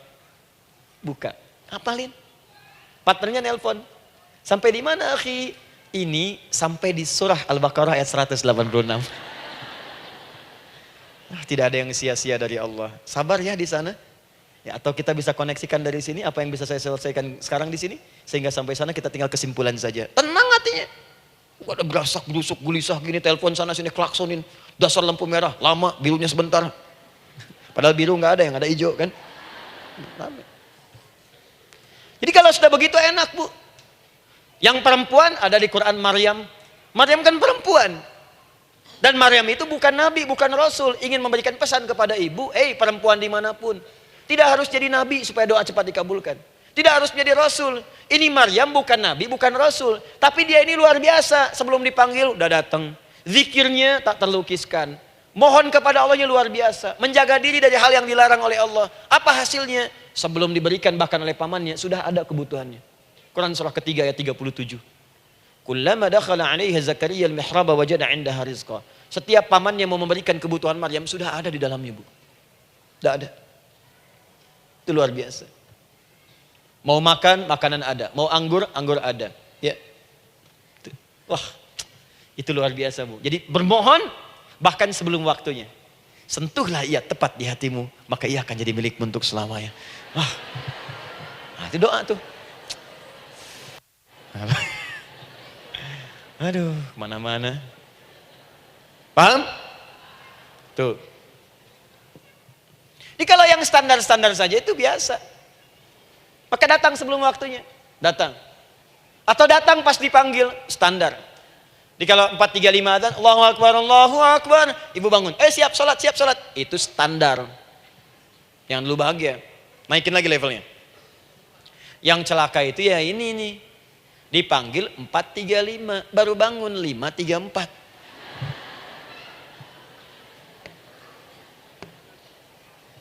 Sholat subuh belum, nuntutnya udah banyak. Ya Allah, kurang apa lagi aku bermohon kepadamu. Sudah aku meminta sekarang, sholat subuh aja belum. Jadi mana keadilannya? Jadi yang pertama, respon seruan Allah, disitulah Allah pun akan cepat merespon apa yang kita kemudian butuhkan. Jadi yang pertama lewat sholat ya Bu ya. Ingat sholat. Dan sholat itu tadi dari 4 posisi saya ajarkan yang pertama saja satu. Supaya nggak terlampau panjang ya. Berdiri Bu. Saya ajarkan satu, setiap ibu dalam keadaan berdiri dan membaca Al-Fatihah pada kalimat iyyaka na'budu wa iyyaka nasta'in. Ingat, pada kalimat iyyaka na'budu wa iyyaka nasta'in, maka sertakanlah di hati kita apa persoalan yang dirasakan untuk bermohon kepada Allah. Saya ajarkan cepat, kalau ibu mau belajar lebih detail, ikuti kajian kami di fikih salat, sifat salat Nabi sallallahu alaihi wasallam. Nanti saya terangkan semua dalilnya. Insya Allah sepanjang yang saya ketahui. Baik, dasarnya ini, dasarnya Quran surah ketiga ayat 38 sampai 39. Dan dikuatkan nanti di hadis qudsi. Ibu kenal Nabi Zakaria? Ya kenal ya. Ya selamat lah Bu. Alhamdulillah. Episode ke-15 kenal Nabi Zakaria, luar biasa. Alhamdulillah. Nabi Zakaria punya persoalan, sudah berumah tangga, belum ada keturunan, fisiknya sudah letih, rambutnya sudah memutih, dan mohon maaf istrinya divonis monopos dan mandul. Secara medis klinis. Apa yang beliau kerjakan? Sholat. Dalam sholatnya bermohon kepada Allah. Perhatikan permohonannya. Qala rabbi habli min ladunka dzurriyyatan thayyibah. Ya hunalika da'a Zakaria rabbah, qala rabbi habli min ladunka dzurriyyatan thayyibah innaka sami'ud du'a. Ya Allah, aku bermohon kepadamu, anugerahkan aku keturunan. Semua mengatakan aku gak mungkin punya keturunan. Hanya engkau yang tidak punya batas dalam pemberian. Engkau pasti mendengar doa saya. Kalau pada yang maha mendengar tidak mengabulkan juga, lantas kepada siapa lagi aku mesti memohon? Doa ini dipanjatkan oleh beliau dalam keadaan sholat. Sedang berdiri dalam sholatnya. Jadi ibu maaf ya, tolong jangan salah berpikir. Semua nabi dan rasul, orang soleh sebelumnya itu sholat. Cuma kita lebih sempurna gerakan dan jumlahnya, sempurna. Orang dulu sholat. Nabi Musa sholat, Quran surah 20 ayat 14. Nabi Isa sholat, Quran surah 19 ayat 31 sampai 33. Nabi Ismail sholat, Quran surah 19 ayat ke-55. Semua sholat. Sholat. Nabi Zakaria saat punya masalah, sholat. Dalam berdirinya minta dalam sholatnya. Dari mana Ustadz tahunya beliau minta dalam berdiri dalam sholat? Ayat 39-nya baca. Quran surah ketiga ayat 39. Fanadatul malaika, maka doanya itu dijawab oleh Allah. Datang malaikat menyampaikan jawaban. Wa huwa qaimun yusalli fil mihrab. Sedangkan beliau masih berdiri dalam sholatnya di mihrab. Masih berdiri dalam sholat. Sholat. Di dalam sholat itu minta. Makanya semua bacaan sholat itu permintaan isinya. Dan dikabulkan oleh Allah. Annallaha yubashshiruka bi Yahya. Allah kasih kabar gembira, engkau akan punya anak, langsung namanya dari Allah Yahya. Artinya hidup. Yang mustahil menurut manusia, lahir dari rahim seorang perempuan yang divonis monopos dan mandul menurut medis, kata Allah tidak ada yang mustahil bagiku, lahir dan hidup dia, Yahya. Kapan terjadinya? Sedang sholat. Kapan saat sholatnya? Berdiri. Nah yang paling menarik Bu, umatnya Nabi Muhammad SAW ditunggu oleh Allah 5 kali dalam sehari.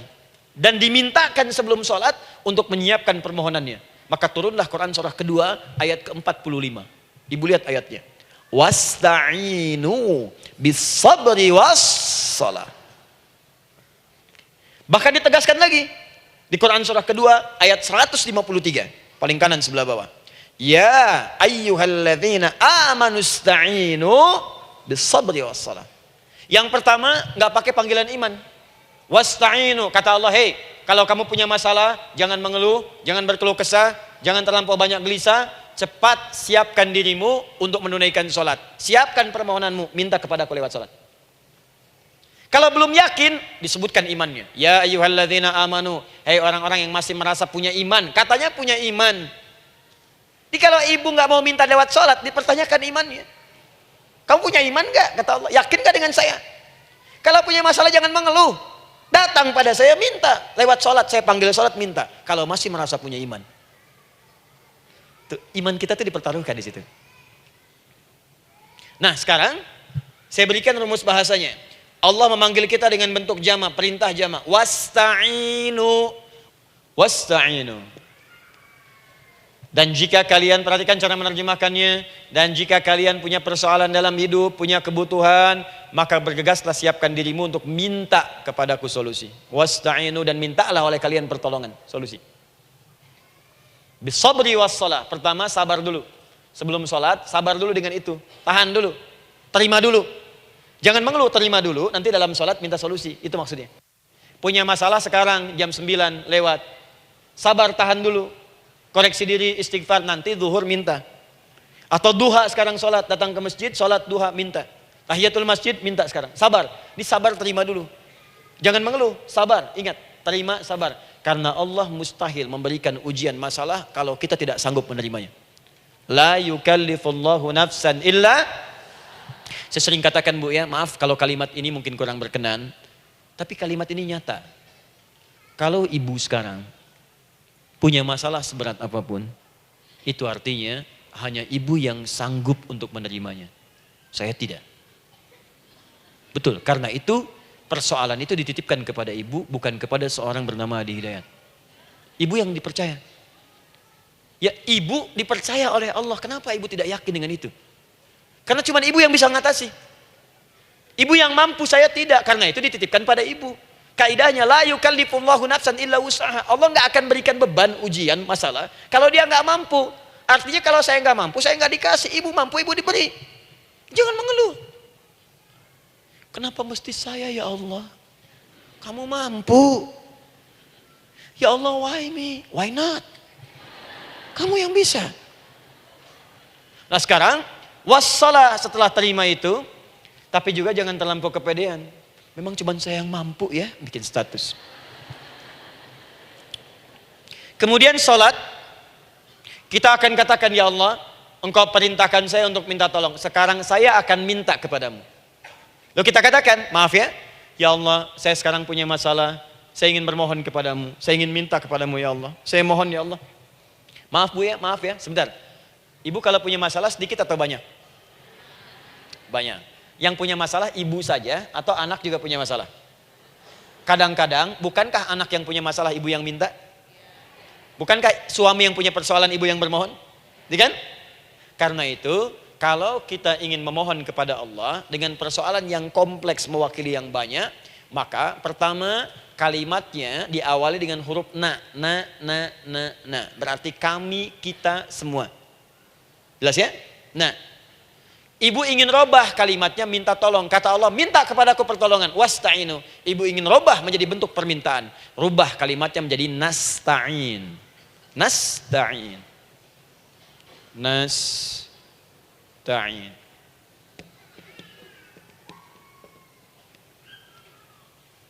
Wasta'inu nasta'in. Minta kepada siapa tadi?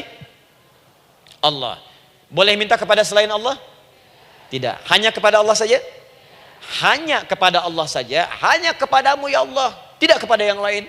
Maka kalimatnya menjadi iyyaka. Iyyaka. Hanya kepadamu saja ya Allah. Engkau berjanji, kalau ada masalah minta aku berikan. Sekarang hanya kepadamu saja ya Allah, aku bermohon. Maka kalimatnya namanya iyyaka nasta'in. Sekarang saya tanya kepada ibu, apakah dalam sholat ibu membaca kalimat iyyaka nasta'in? Tuh. Saya mau tanya, ibu bacanya saat ruku atau saat sujud? Berdiri. Gak ada orang ruku baca kalimat ini. Allahu Akbar, iyyaka na'budu wa iyyaka nasta'in. Berdiri. Iyyaka na'budu wa sekarang saya bacakan hadis qudsinya. Tersambung dari Nabi sallallahu alaihi wasallam. Qala Rasulullah sallallahu alaihi wasallam, qala Allah azza wa jalla. Allah langsung yang berfirman lewat hadis qudsi. Perhatikan bahasanya. Qasamtu shalah baini wa baina abdi. Saya bagi dalam salat itu dua bagian, antara hak aku dan hak hambaku. Wali abdi ma sa'ala. Dan jika benar hambaku menunaikan kewajibannya dengan baik, menjaga hak-hak aku, maka pada saat itu apapun yang dia minta dalam salat aku akan berikan. Apapun. Kapan itu terjadi? Perhatikan kalimatnya. Idza qala al-'abdu, kalau hamba mulai membaca dalam salatnya, alhamdulillahi rabbil alamin. Alhamdulillahi rabbil alamin. Qala Allah azza wa jalla, seketika Allah menjawab, hamadani 'abdi, hambaku sedang memujiku. Ibu ingat baik-baik Bu ya. Ingat baik-baik. Setiap ibu baca Al-Fatihah dalam salat itu Allah memperhatikan dan menjawab bacaan ibu. Tadi masih ingat ketika saya katakan wa idza sa'alaka 'ibadi anni fa inni qarib, Allah itu dekat. Ya. Wa idza qala al-'abdu ar-rahmanir rahim, kalau hamba melanjutkan ar-rahmanir rahim, qala Allah azza wa jalla, Allah langsung menjawab athna 'alayya 'abdi, hambaku sedang menyanjungku. Wa idza qala al-'abdu maliki yaumiddin, ketika hamba berkata maliki yaumiddin, qala Allah azza wa jalla, Allah menjawab majjadani 'abdi, hambaku sedang mengagungkanku. Sekarang perhatikan kalimat ini. Wa idza qala al-'abdu, jika seorang hamba berkata, iyyaka na'budu wa iyyaka nasta'in, ya Allah, sekarang hamba sholat ibadah atas perintahmu. Dan hamba minta, ya Allah, hamba punya masalah, hamba punya persoalan, dan kau janjikan minta dalam sholat. Qala Allah azza wa jalla, Allah jawab, hadza baini wa baina abdi, inilah perjanjian aku dengan hambaku. Wali abdi, kalau hambaku benar sholatnya sampai bacaan ini, masalah apapun yang dia minta sekarang aku akan kabulkan. Dalam berdiri. Cuman sayang, kadang-kadang dalam keadaan ini banyak yang tidak minta. Maka caranya saya sampaikan yang pertama, kalau ibu sudah sampai ke bacaan ini, iyyaka na'budu wa iyyaka nasta'in, sertakanlah dalam hati ibu. Gak usah dilafadzkan. Sertakan, ibu punya masalah apa? Atau secara umum minta solusi. Minta. Nabi itu kalau sholat, Nabi SAW kalau sholat, itu kalau baca ayat-ayat Quran, itu seringkali berhenti Bu. Sering berhenti. Kalau dalam ayat doa, beliau berhenti, mohonkan dengan baik. Kalau ayat-ayat surga, minta supaya umatnya ke surga. Ayat-ayat neraka, mohon supaya umatnya dibebaskan dari neraka. Minta. Kesaksiannya banyak. Hudzaifah al-Yamani, pernah sholat di belakang Nabi, begitu. Abdullah bin Mas'ud radhiyallahu ta'ala anhu, sholat di belakang Nabi, begitu. Ubay bin Ka'ab radhiyallahu ta'ala anhu salat di belakang Nabi, begitu. Di kesaksian mereka sama semua. Makanya seringkali itu nggak sadar, enak salat dengan Nabi itu. Nyaman. Kalau baca ayat surga seakan-akan pengen cepat ke surga. Kalau baca ayat doa berdoa, jadi nggak sadar. Rakaat pertama 100 ayat aja Al-Baqarah. Ya, kadang-kadang lewat ke Ali Imran. Pernah rekornya 5 juz 4 halaman, An-Nisa ayat 176 baru berhenti. Ya walaupun besoknya nggak pada ikutan lagi. Ya. Karena merasa ini kapan rukunya gitu, sekarang atau nanti, sekarang atau nanti. Tapi enak. Nah saya ajarkan satu hal, kalau kita sampai pada bacaan Al-Fatihah tadi, jeda sejenak Bu, rasakan itu, minta. Minta. Setelah itu Allah ajarkan satu lafaz, kalau lafaz ini benar dibacakan oleh ibu, benar dibacakan, maka seketika doa akan dijawab. Langsung dikabulkan. Apa bacaan itu? Nanti dalam pelajaran selanjutnya kita akan bahas ya, insya Allah. Masih ada waktu? Oh ya, kalau masih kita bahas ya. Masih. Lafaz yang kita bisa mohonkan, teruskan ayatnya. Ihdinas siratal mustaqim. Ihdinas siratal mustaqim. Ihdinas siratal mustaqim. Ini Bu, nanti Ibu lihat dalam kajian tafsir yang kami sampaikan, juga dalam kajian fikih salat saya bahas dengan detail. Di sini singkat saja, singkat padat. Ihdina itu, ya Allah berikan kami hidayah, berikan kami jalan, berikan kami petunjuk, tunjukkan kami jalan yang lurus. Kalimat ihdina asalnya dari kata hidayah. Hidayah, jamaknya hudan. Ihdina, berikan kami hidayah, berikan kami hudan. Kalau tunjukkan kami jalan yang lurus, itu terjemahan Bu. Terjemahan. Kalau ibu ingin makna tafsir per huruf, per kalimat, bahkan per harokat, itu semua ada maknanya. Karena semua kalimat Quran itu mukjizat. Ihdina dari kata hidayah, hudan, berikan kami hidayah. Hidayah dalam bahasa Arab itu banyak maknanya. Bisa solusi dari semua persoalan. Bisa jalan menuju kemudahan. Bisa kesuksesan. bisa petunjuk, banyak. Kalau dikumpulkan namanya hudan. Makanya Al-Quran disebut hudan, karena di Quran ada semua. Solusi ada, petunjuk ada, kemudahan ada. Dzalikal kitabu la raiba fi hudal. Al-Quran hudan. Syahrul Ramadan alladzi unzila fihi al-Quran hudan linnas. Isi Quran semua hudan. Di situ ada solusi. Di situ ada petunjuk. Di situ ada kemudahan. Kalau kita ingin minta semua itu, kalimatnya dikatakan fi'il amr lit talab, permohonan dalam bentuk kalimat permintaan. Ihdina, berikan kepada kami hudan. Kalau sudah mengatakan ihdina artinya minta solusi, minta kemudahan, minta petunjuk. Jadi ketika ibu mengucapkan kalimat ihdinas siratal mustaqim, itu artinya, ya Allah, berikan kepada kami solusi dari masalah yang sedang saya hadapi. Berikan petunjuk dari persoalan yang sedang saya jalani. Berikan kemudahan ya Allah dari kesulitan yang tengah saya hadapi. As-siratal mustaqim, yang lurus, yang gampang. Karena jalan yang gampang itu lurus, gak berkelok, Bu. Langsung ke tujuan. Saya mau ke sini jalannya belok-belok, gak langsung, kan gak enak. Ibu mau ke satu undangan, jalannya belok sini, belok sini, belok sini, belok sini. Kelokan 9, kelokan 7, kelokan 8. Ya. Kan rasanya berliku. Ibu ingin mendapatkan solusi, tapi dilempar-lempar. Ke sini dulu, berkelok. Sini dulu, sini dulu, sini dulu. Kenapa nggak ibu lurus dapatkan langsung? Dalam bahasa Arab, apalagi kalimat yang fasih, mendapatkan sesuatu dengan gampang, dengan mudah. As-siratal mustaqim, lurus ke tujuan, cepat, mudah. Apalagi ke surga nanti, tunjukkan kami jalan yang lurus, yang benar, hak dari Allah dan mudah didapatkan. Itu maksudnya. Ini bukan sekedar tunjukkan jalan yang lurus, solusi yang mudah, yang gampang, yang cepat. Paham di sini ya? Seperti orang-orang dulu mendapatkannya. Siratal ladzina an'amta 'alaihim. Seperti orang dulu mendapatkan semua kenikmatan ketika mereka bermohon kepadamu ya Allah. Siapa mereka? Ada 4 golongan disebutkan di Quran surah keempat ayat 69. Ada para nabi, orang-orang jujur siddiqin, para syuhada dan orang-orang soleh. Ya, wa may yuti'illaha wa rasul fa ulaika ma'al ladzina an'ama Allahu 'alaihim minan nabiyyina was-siddiqina wasyuhada was-shalihin. Para nabi dulu berdoa, ya Allah, saya ada masalah, dikabulkan. Kita minta ya Allah, sekarang saya berdoa, tolong kabulkan seperti nabi-nabi dulu dikabulkan. Nabi Ayub sakit, berdoa dikabulkan. Kita sakit, dikabulkan. Nabi Ibrahim ada ujian, dikabulkan. Nabi Ibrahim punya ujian dengan anak. Kita ada ujian dengan anak, minta dikabulkan. Anak-anak berselisih, ada yang dendam, yang iri. Seperti anaknya Nabi Yakub. Nabi Yakub berdoa, dikabulkan. Kita minta, dikabulkan. Ada syuhada, berdoa, dikabulkan. Kita minta, dikabulkan. Orang soleh berdoa, minta dikabulkan. Kita minta, dikabulkan. Ya Allah, seperti engkau kabulkan doa orang-orang dulu yang melahirkan nikmat, mohon kabulkan kami yang minta sekarang dan mendapatkan kenikmatan itu. Itu maksudnya. Ya, siratal ladzina an'amta 'alaihim. Siapa an'amta 'alaihim di sini? Ulaikal ladzina an'amallahu 'alaihim. Sama persis kalimatnya. Minan nabiyyina was-siddiqina wasyuhada'i was-shalihin. Jadi jangan diartikan sebatas terjemahan. Walaupun di musim haji sekarang itu bisa dipakai. Saya tugas 2010 di Mekah.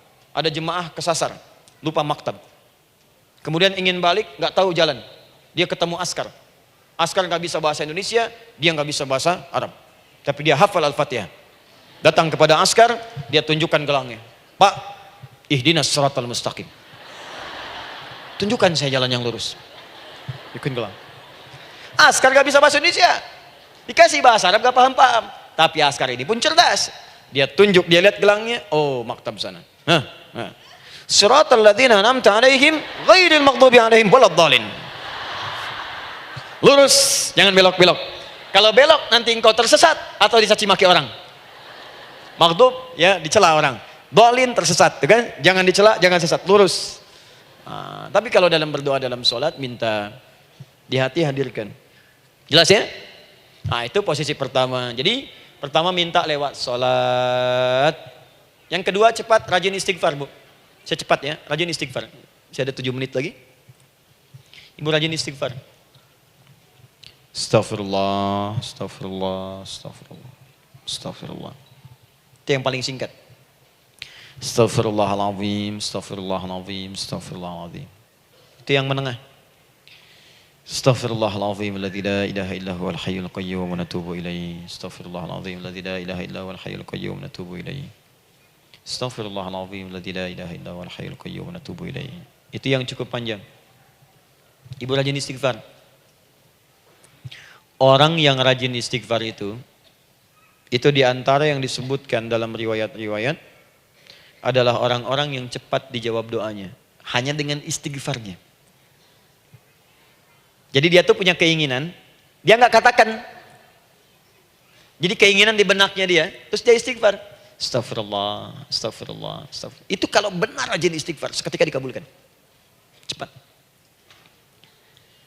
Ada seorang yang hidup, ini tukang roti. Di zaman Imam Ahmad bin Hanbal. Saya pernah kisahkan ini di beberapa keadaan. Orang ini, itu ahli istighfar. Jadi maaf ya Bu ya, bukan istighfarnya pas ada keperluan aja, bukan. Ada ta'lim Ustaz Adi, sab pertama, astagfirullah, astagfirullah, astagfirullah. Bukan. Besok ada arisan, astagfirullah, astagfirullah. Bukan. Jadi bukan ada keperluan, istighfar bukan. Orang ini membiasa istighfar. Jadi setiap mengerjakan apapun dia istighfar. Mau minum, bismillah, astagfirullah, astagfirullah. Dia setiap buka adonan, astagfirullah, astagfirullah. Nah satu ketika, Imam Ahmad itu nggak tahu kenapa, pengen datang ke daerah itu. Ya kalau misalnya ibu tinggal di Cicahem, misalnya kan Imam Ahmad tiba-tiba pengen ke Cicahem aja. Terus karena lelah, mampir ke masjid. Istirahat di dalam masjid. Tiba-tiba kata penjaga masjidnya, DKM-nya, marbotnya, ya Syekh, idhab, pergi, gak boleh tiduran di sini. Kata Imam Ahmad, saya kan cuma numpang istirahat, gak boleh keluar. Dan dia gak tahu kalau itu imam besar. Dan Imam Ahmad itu sudah populer Bu, sangat famous, familiar. Cuman orang kan gak pernah lihat wajahnya, dulu kan gak ada Facebook, gak ada Instagram, gak ada handphone, gak ada apa-apa. Jadi kalau orang terima Ahmad, ya Ahmad aja kemana-mana. Oh, ada Imam Ahmad, Imam besar, Imam Syafi'i, Imam besar. Tapi nggak pernah lihat. Sekarang kan udah kelihatan. Ya, udah kelihatan. Sekarang banyak. Makanya orang dulu tuh senang begitu tahu, dikasih tahu Nabi aja ke Madinah Bu. Nggak ada yang tahu kalau itu Nabi Muhammad kalau belum pernah lihat. Karena beliau di bawah, Abu Bakar di atas. Abu Bakar kan naik kan, untanya Nabi. Nabi Muhammad pas di bawah gantian tuh di jalan. Orang mengira yang di atas unta Nabi Muhammad. Padahal Nabi Muhammad yang jalan kaki, nggak kelihatan. Makanya responnya bola ketika tahu Nabi senang luar biasa. Minta doa, minta ini, minta itu. Orang sekarang tidak. Karena sering banyak lihat di TV, media sosial, begitu ketemu minta foto. Ini lain kisahnya. Nggak tahu dia, pergi keluar. Kata Imam Ahmad, ya sudah, keluar beliau. Nggak mau ribut. Istirahat di luar. Di pelataran. Di sini juga nggak boleh. Lihat kalimatnya. Barwah, keluar, pergi. Barwah itu kasar Bu. Begitu kemudian di debat lagi, saya cuma di luar. Rawah itu dari kata roh Bu, itu paling kasar. Artinya keluar dengan roh-rohnya sekalian. Rohnya pun jangan di sini. Ya. Jadi kalau ibu nanti di Masjidil Haram misalnya kan, ada kalimat itu artinya kesal Bu askarnya. Ya, keluar. Misalnya idzabi enti, nggak mau, saya mau di sini. Ya, barwa pergi. Sampai ke roh dengan roh-rohnya. Itu artinya ibu disuruh pergi. Ya, bukan jangan mengelak lagi. Rawah. Saya bukan rawah, saya rohayati. Suruh pergi. Pergi. Imam Ahmad pergi tuh akhirnya. Pergi, di jalan kelihatan lah tukang roti tadi. Begitu kelihatan capek lah dipanggil, Syekh, kayaknya lelah istirahat di sini. Dan tukang roti pun nggak tahu kalau itu Imam Ahmad. Begitu istirahat, duduk, kelihatan lah Imam Ahmad setiap buka adonan, astagfirullah. Bikin lagi, astagfirullah. Imam Ahmad tahu faidah itu. Tapi ingin menguji tukang roti ini, ditanya. Ya akhi, kamu ini kenapa setiap Anda menanam adonan itu, tepung itu, Anda mengucapkan istighfar, astagfirullah. Perhatikan jawabannya. Wallahi demi Allah, tidak pernah saya beristighfar dalam setiap aktivitas saya, kecuali Allah selalu mengabulkan doa yang saya mohonkan. Di setiap minta, astagfirullah, itu dikabulkan. Cuman satu yang sampai sekarang belum terkabul. Apa itu kata Imam Ahmad? Saya ini selalu bermohon kepada Allah, ya Allah, mohon sebelum saya wafat atau setelah ia wafat, pertemukan saya ya Allah dengan Imam Ahmad bin Hanbal. Sebelum saya yang wafat atau wafat Imam Ahmad. Kata Imam Ahmad, astagfirullah. Allahu Akbar. Itu mungkin yang memperjalankan saya kemari. Tiba-tiba pengen ke sini, sampai diusir keluar dari rumah Allah dari masjid, sampai di sini karena istighfar Anda. Sayalah Imam Ahmad bin Hanbal. Astagfirullah. Imam Ahmad ke situ datang. Tolong jangan lakukan pada saya. Salah di hidayat ya Allah. Astagfirullah. Saya jawab lagi dari sana. La haula wala quwata illa billah. Ini istighfar. Nah, kapan istighfar yang baik? Istighfar yang baik dilakukan setelah tahajud sebelum fajar. Saya ulang ya. Setelah tahajud sebelum fajar. Dalilnya Quran surah ke-51 ayat 18. Baca dari ayat 15 sampai 18-nya. Jadi ibu kalau mau seperti itu, rajin tahajud dulu bu. Tahajud. Setelah itu biasakan istighfar. Itu latihan dulu, itu baru latihan. Ingat ya, istighfar menjelang fajar di waktu sahar, itu baru latihan. Astagfirullah. Nanti kalau sudah banyak latihan, ibu akan refleks. Mau duduk masuk mobil, astagfirullah. Duduk mau makan, astagfirullah. Ya, kadang-kadang ibu mau ambil handphone, astagfirullah. Itu refleks di lisan kita keluar. Ahli istighfar itu nggak direncanakan keluar di lisannya. Astagfirullah. Kalau sudah seperti itu, berbahagialah. Karena apapun kadang ibu inginkan, sepanjang itu ibu butuhkan, seketika dikabulkan. Ya. Yang ketiga, yang terakhir. Sudah 9:45, boleh sedikit? Ya, yang terakhir ya, terakhir. Jangan khawatir, setelah ini selesai. Jangan khawatir. Yang ketiga, ini amalan yang paling dahsyat. Jadi yang pertama minta dikabulkan. Yang kedua baru istighfar dikabulkan. Yang ketiga nggak ngapa-ngapain dijawab. Artinya baru terbersit, ada keinginan jawab seketika. Amalan yang ketiga ini adalah amalan yang dikerjakan karena cinta kepada Allah Subhanahu wa taala. Mahabbatillah, kecintaan kepada Allah. Amalan yang dikerjakan karena cinta kepada Allah Subhanahu wa taala. Amalannya mencintai Allah. Beda bu. Salat dengan cinta dibandingkan dengan salat karena memenuhi kebutuhan atau kewajiban saja, itu akan lain. Ibu kalau benar-benar mencintai Allah, maka dalam salat pun persiapannya akan beda. Saya beri contoh gini ya. Dari pakaian akan lain kata Al-Quran. Quran surah 7 ayat 31. Ya bani Adam khudhu zinatakum inda kulli masjid. Hei anak cucu Adam, kalau ada panggilan dari masjid, kenakan pakaian terindahmu. Di orang-orang yang mencintai Allah saat akan sholat, dia akan perhatikan dari pakaiannya. Jauhkan dari yang haram. Terus cari yang paling baik yang dia kenakan. Gak akan sembarangan. Kalau ibu pakai mukena juga cari mukena yang paling indah. Bukan karena pengen dilihat orang. Karena ingin Allah menyaksikan sholat ibu dalam keadaan yang sempurna. Wudu tuh hati-hati gitu. Quran surah ke-5 ayat ke-6. Ya ayyuhalladzina amanu idza qumtum ila shalah faghsilu wujuhakum wa aydiyakum ilal marafiq wamsahu bi ru'usikum wa arjulakum ilal ka'bain. Jika ada orang beriman mencintai Allah, mau salat, dia mau wudu, wudunya enggak akan sembarangan, Bu. Cuman basuh. Ya, bagian kepala juga harusnya kepala, dia rambut, takut selesai. Sampai ke kaki cuma disodorkan di keran, beres. Itu sih anak kecil juga bisa. Orang ini lain.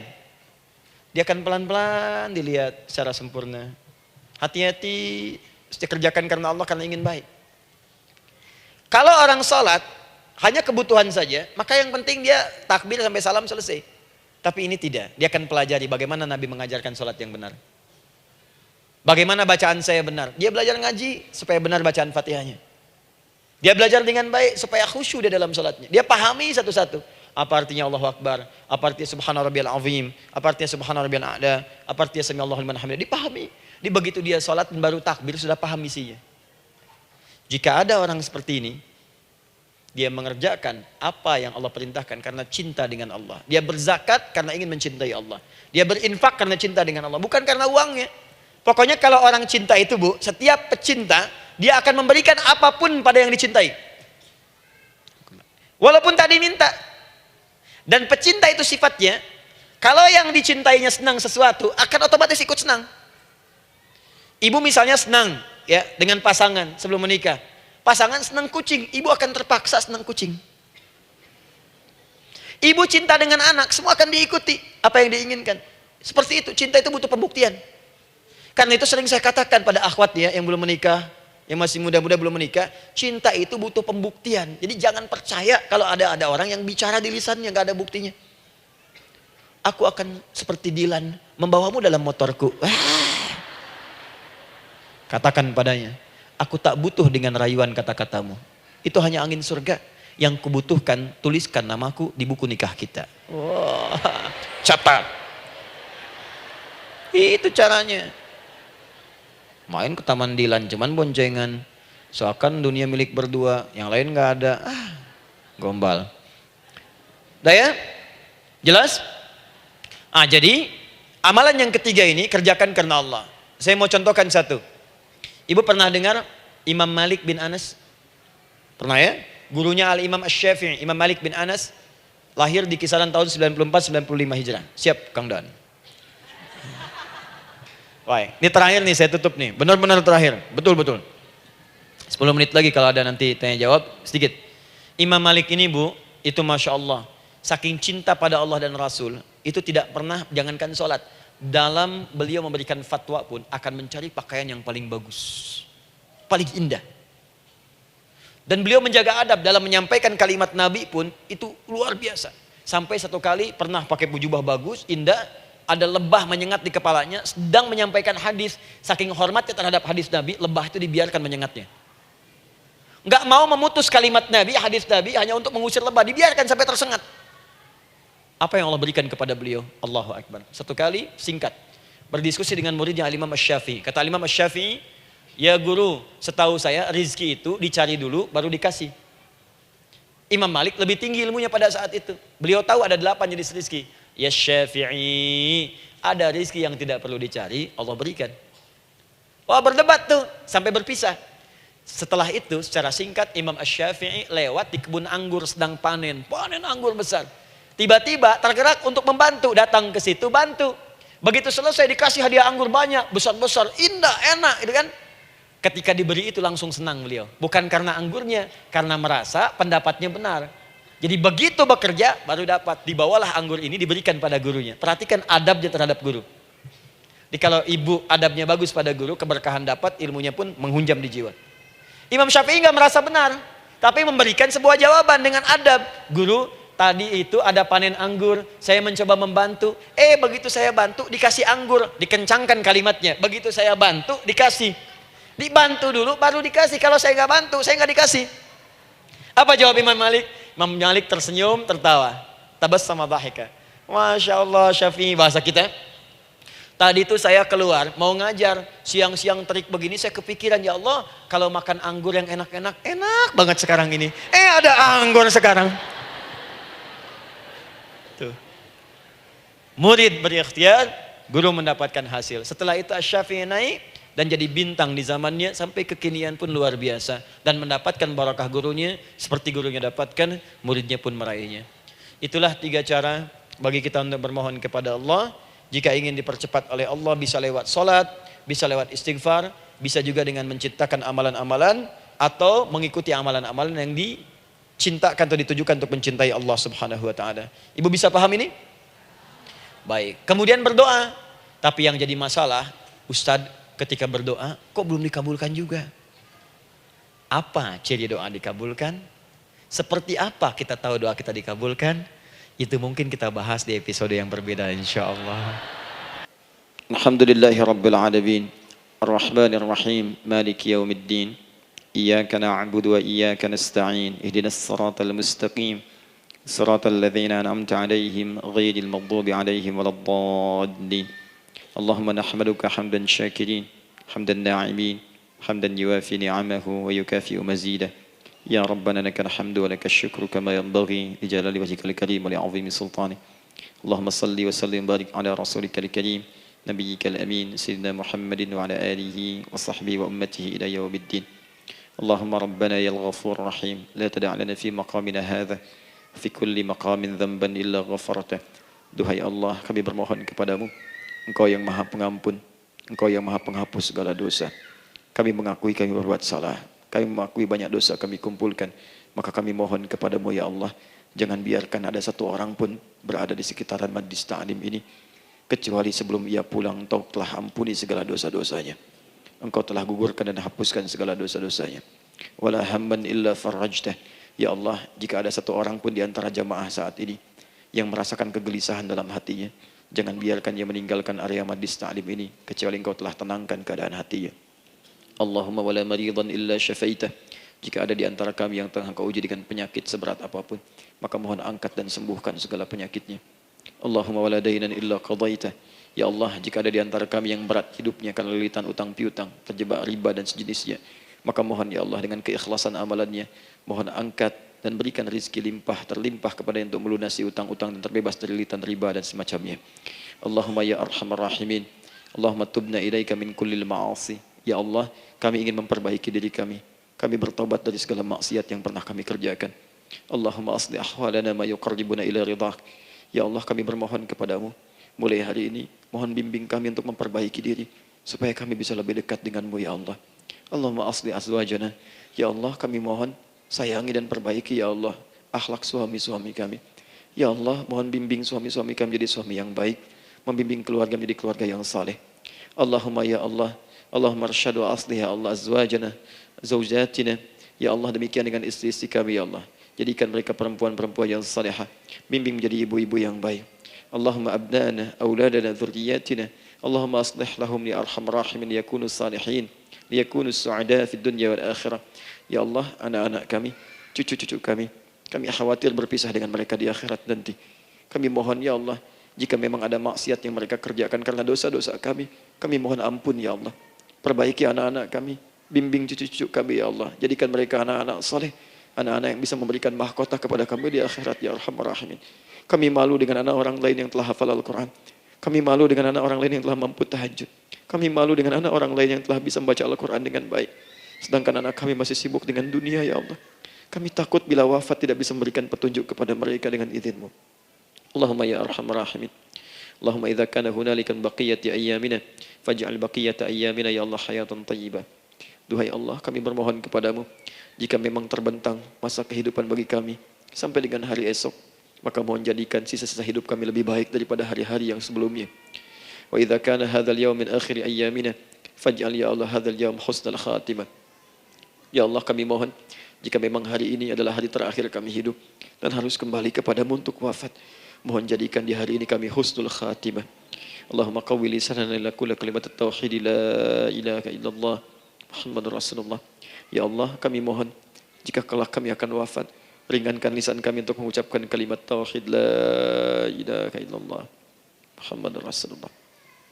Wa ajib kalimatan bi qaulika ya ayyatuhan nafsul mutmainnah irji'i ila rabbika radiyatan mardiyah fadkhuli fi ibadi wadkhuli jannati. Ya Allah, kami mohon kelak nanti dalam sakaratul maut nanti, jika kami bermohon kepadamu dengan kalimat tauhid la ilaha illallah, mohon jawab kalimat kami ya Allah dengan panggilanmu yang indah. Ya ayyatuhan nafsul mutmainnah, hai jiwa yang sudah tenang, irji'i ila rabbika radiyatan mardiyah. Hai cepat pulang menghadap kepada Rabbmu. Hai cepat pulang menghadap kepada Rabbmu. Hai cepat pulang menghadap kepada Rabbmu. Aku ridha dengan semua amalmu, engkau pun akan ridha dengan semua pemberianku. Adkhuli fi ibadi wadkhuli jannati. Engkau aku masukkan dalam golongan hambaku, aku siapkan surga untuk menyambutmu. Allahumma ishtaqna bi Rasulillah sallallahu alaihi wasallam. Ya Allah, kami rindu sekali dengan Rasulullah sallallahu alaihi wasallam. Lam na'ish ma'ahu fil hayat wa lam narahu fil manam. Kami belum pernah hidup bersama beliau di dunia, tidak mampu menatapnya di alam mimpi. Maka mohon ya Allah, jangan biarkan kami berpisah dengan Rasulullah di akhirat nanti ya Rabbal Alamin. Jumpakan kami dengan Rasulullah di Taman Firdausmu yang paling indah. Allahumma ya arhamar rahimin. Allahumma rizqna yusra ya Allah. Likulil hujjaj. Ya Allah, anugerahkan kemudahan, kelapangan kepada para jemaah haji yang berhaji tahun ini ya arhamar rahimin. Allahumma taqabbal minhum ya Allah hajjahum, sa'yahum sa'yan mashkura, wa dhanbahum dhanban maghfura, wa tijaratahum tijaratan lan tabur. Ya Allah, jangan sia-siakan pengorbanan fisik mereka, biaya mereka, waktu mereka, tenaga mereka, emosi mereka. Terima haji mereka ya Allah. Jadikan sa'i mereka berhasil, tawaf mereka benar. Jadikan seluruh manasik yang Kau ridhai ya arhamar rahimin. Allahumma ya Allah, rizq rizqan hasanan tayyiban liyahujju kullu man lam yahujj ya arhamar rahimin. Ya Allah, bagi kawan-kawan kami, kerabat kami, saudara kami, tetangga kami yang belum berhaji, maka anugerahkan kemudahan bagi mereka untuk berhaji ya Allah. Anugerahkan kelapangan untuk berhaji ya Allah. Sekalipun memang tidak terbuka kesempatan itu, maka mohon anugerahkan sifat mabrur kepada kami sekalipun tidak mendapati ibadahnya. Allahumma ya arhamar rahimin. Allahumma rizqna ya Allah nikmatan salihah. Ya Allah, anugerahkan kepada kami nikmat untuk menjadi orang saleh. di dunia dan kembali kepadamu di akhirat dalam keadaan saleh. Alhiqna bis salihin ma'al ladzina an'amta 'alaihim minan nabiyyin was-siddiqin wasyuhada was-salihin wa hasuna ulaika rafiqa. Ya Allah, kumpulkan kelak kami di surga dengan para nabi, orang-orang saleh, para syuhada, orang-orang yang benar di hadapan-Mu. Itulah nikmat terbaik yang mampu kami dapatkan. Allahumma ya Rabb, Allahumma aslih Allah qulubana, ati anfusana taqwaha, wa zakkiha anta khairu man zakkaha, anta waliyuha wa maulaha. Ya Allah, jika memang kami telah Engkau anggap baik sampai dengan pagi hari ini, maka mohon jaga kami dalam keadaan baik sampai wafat ya Allah. Berikan kami kekuatan untuk istiqamah, jauhkan kami dari pengaruh nafsu ya Arhamar Rahimin.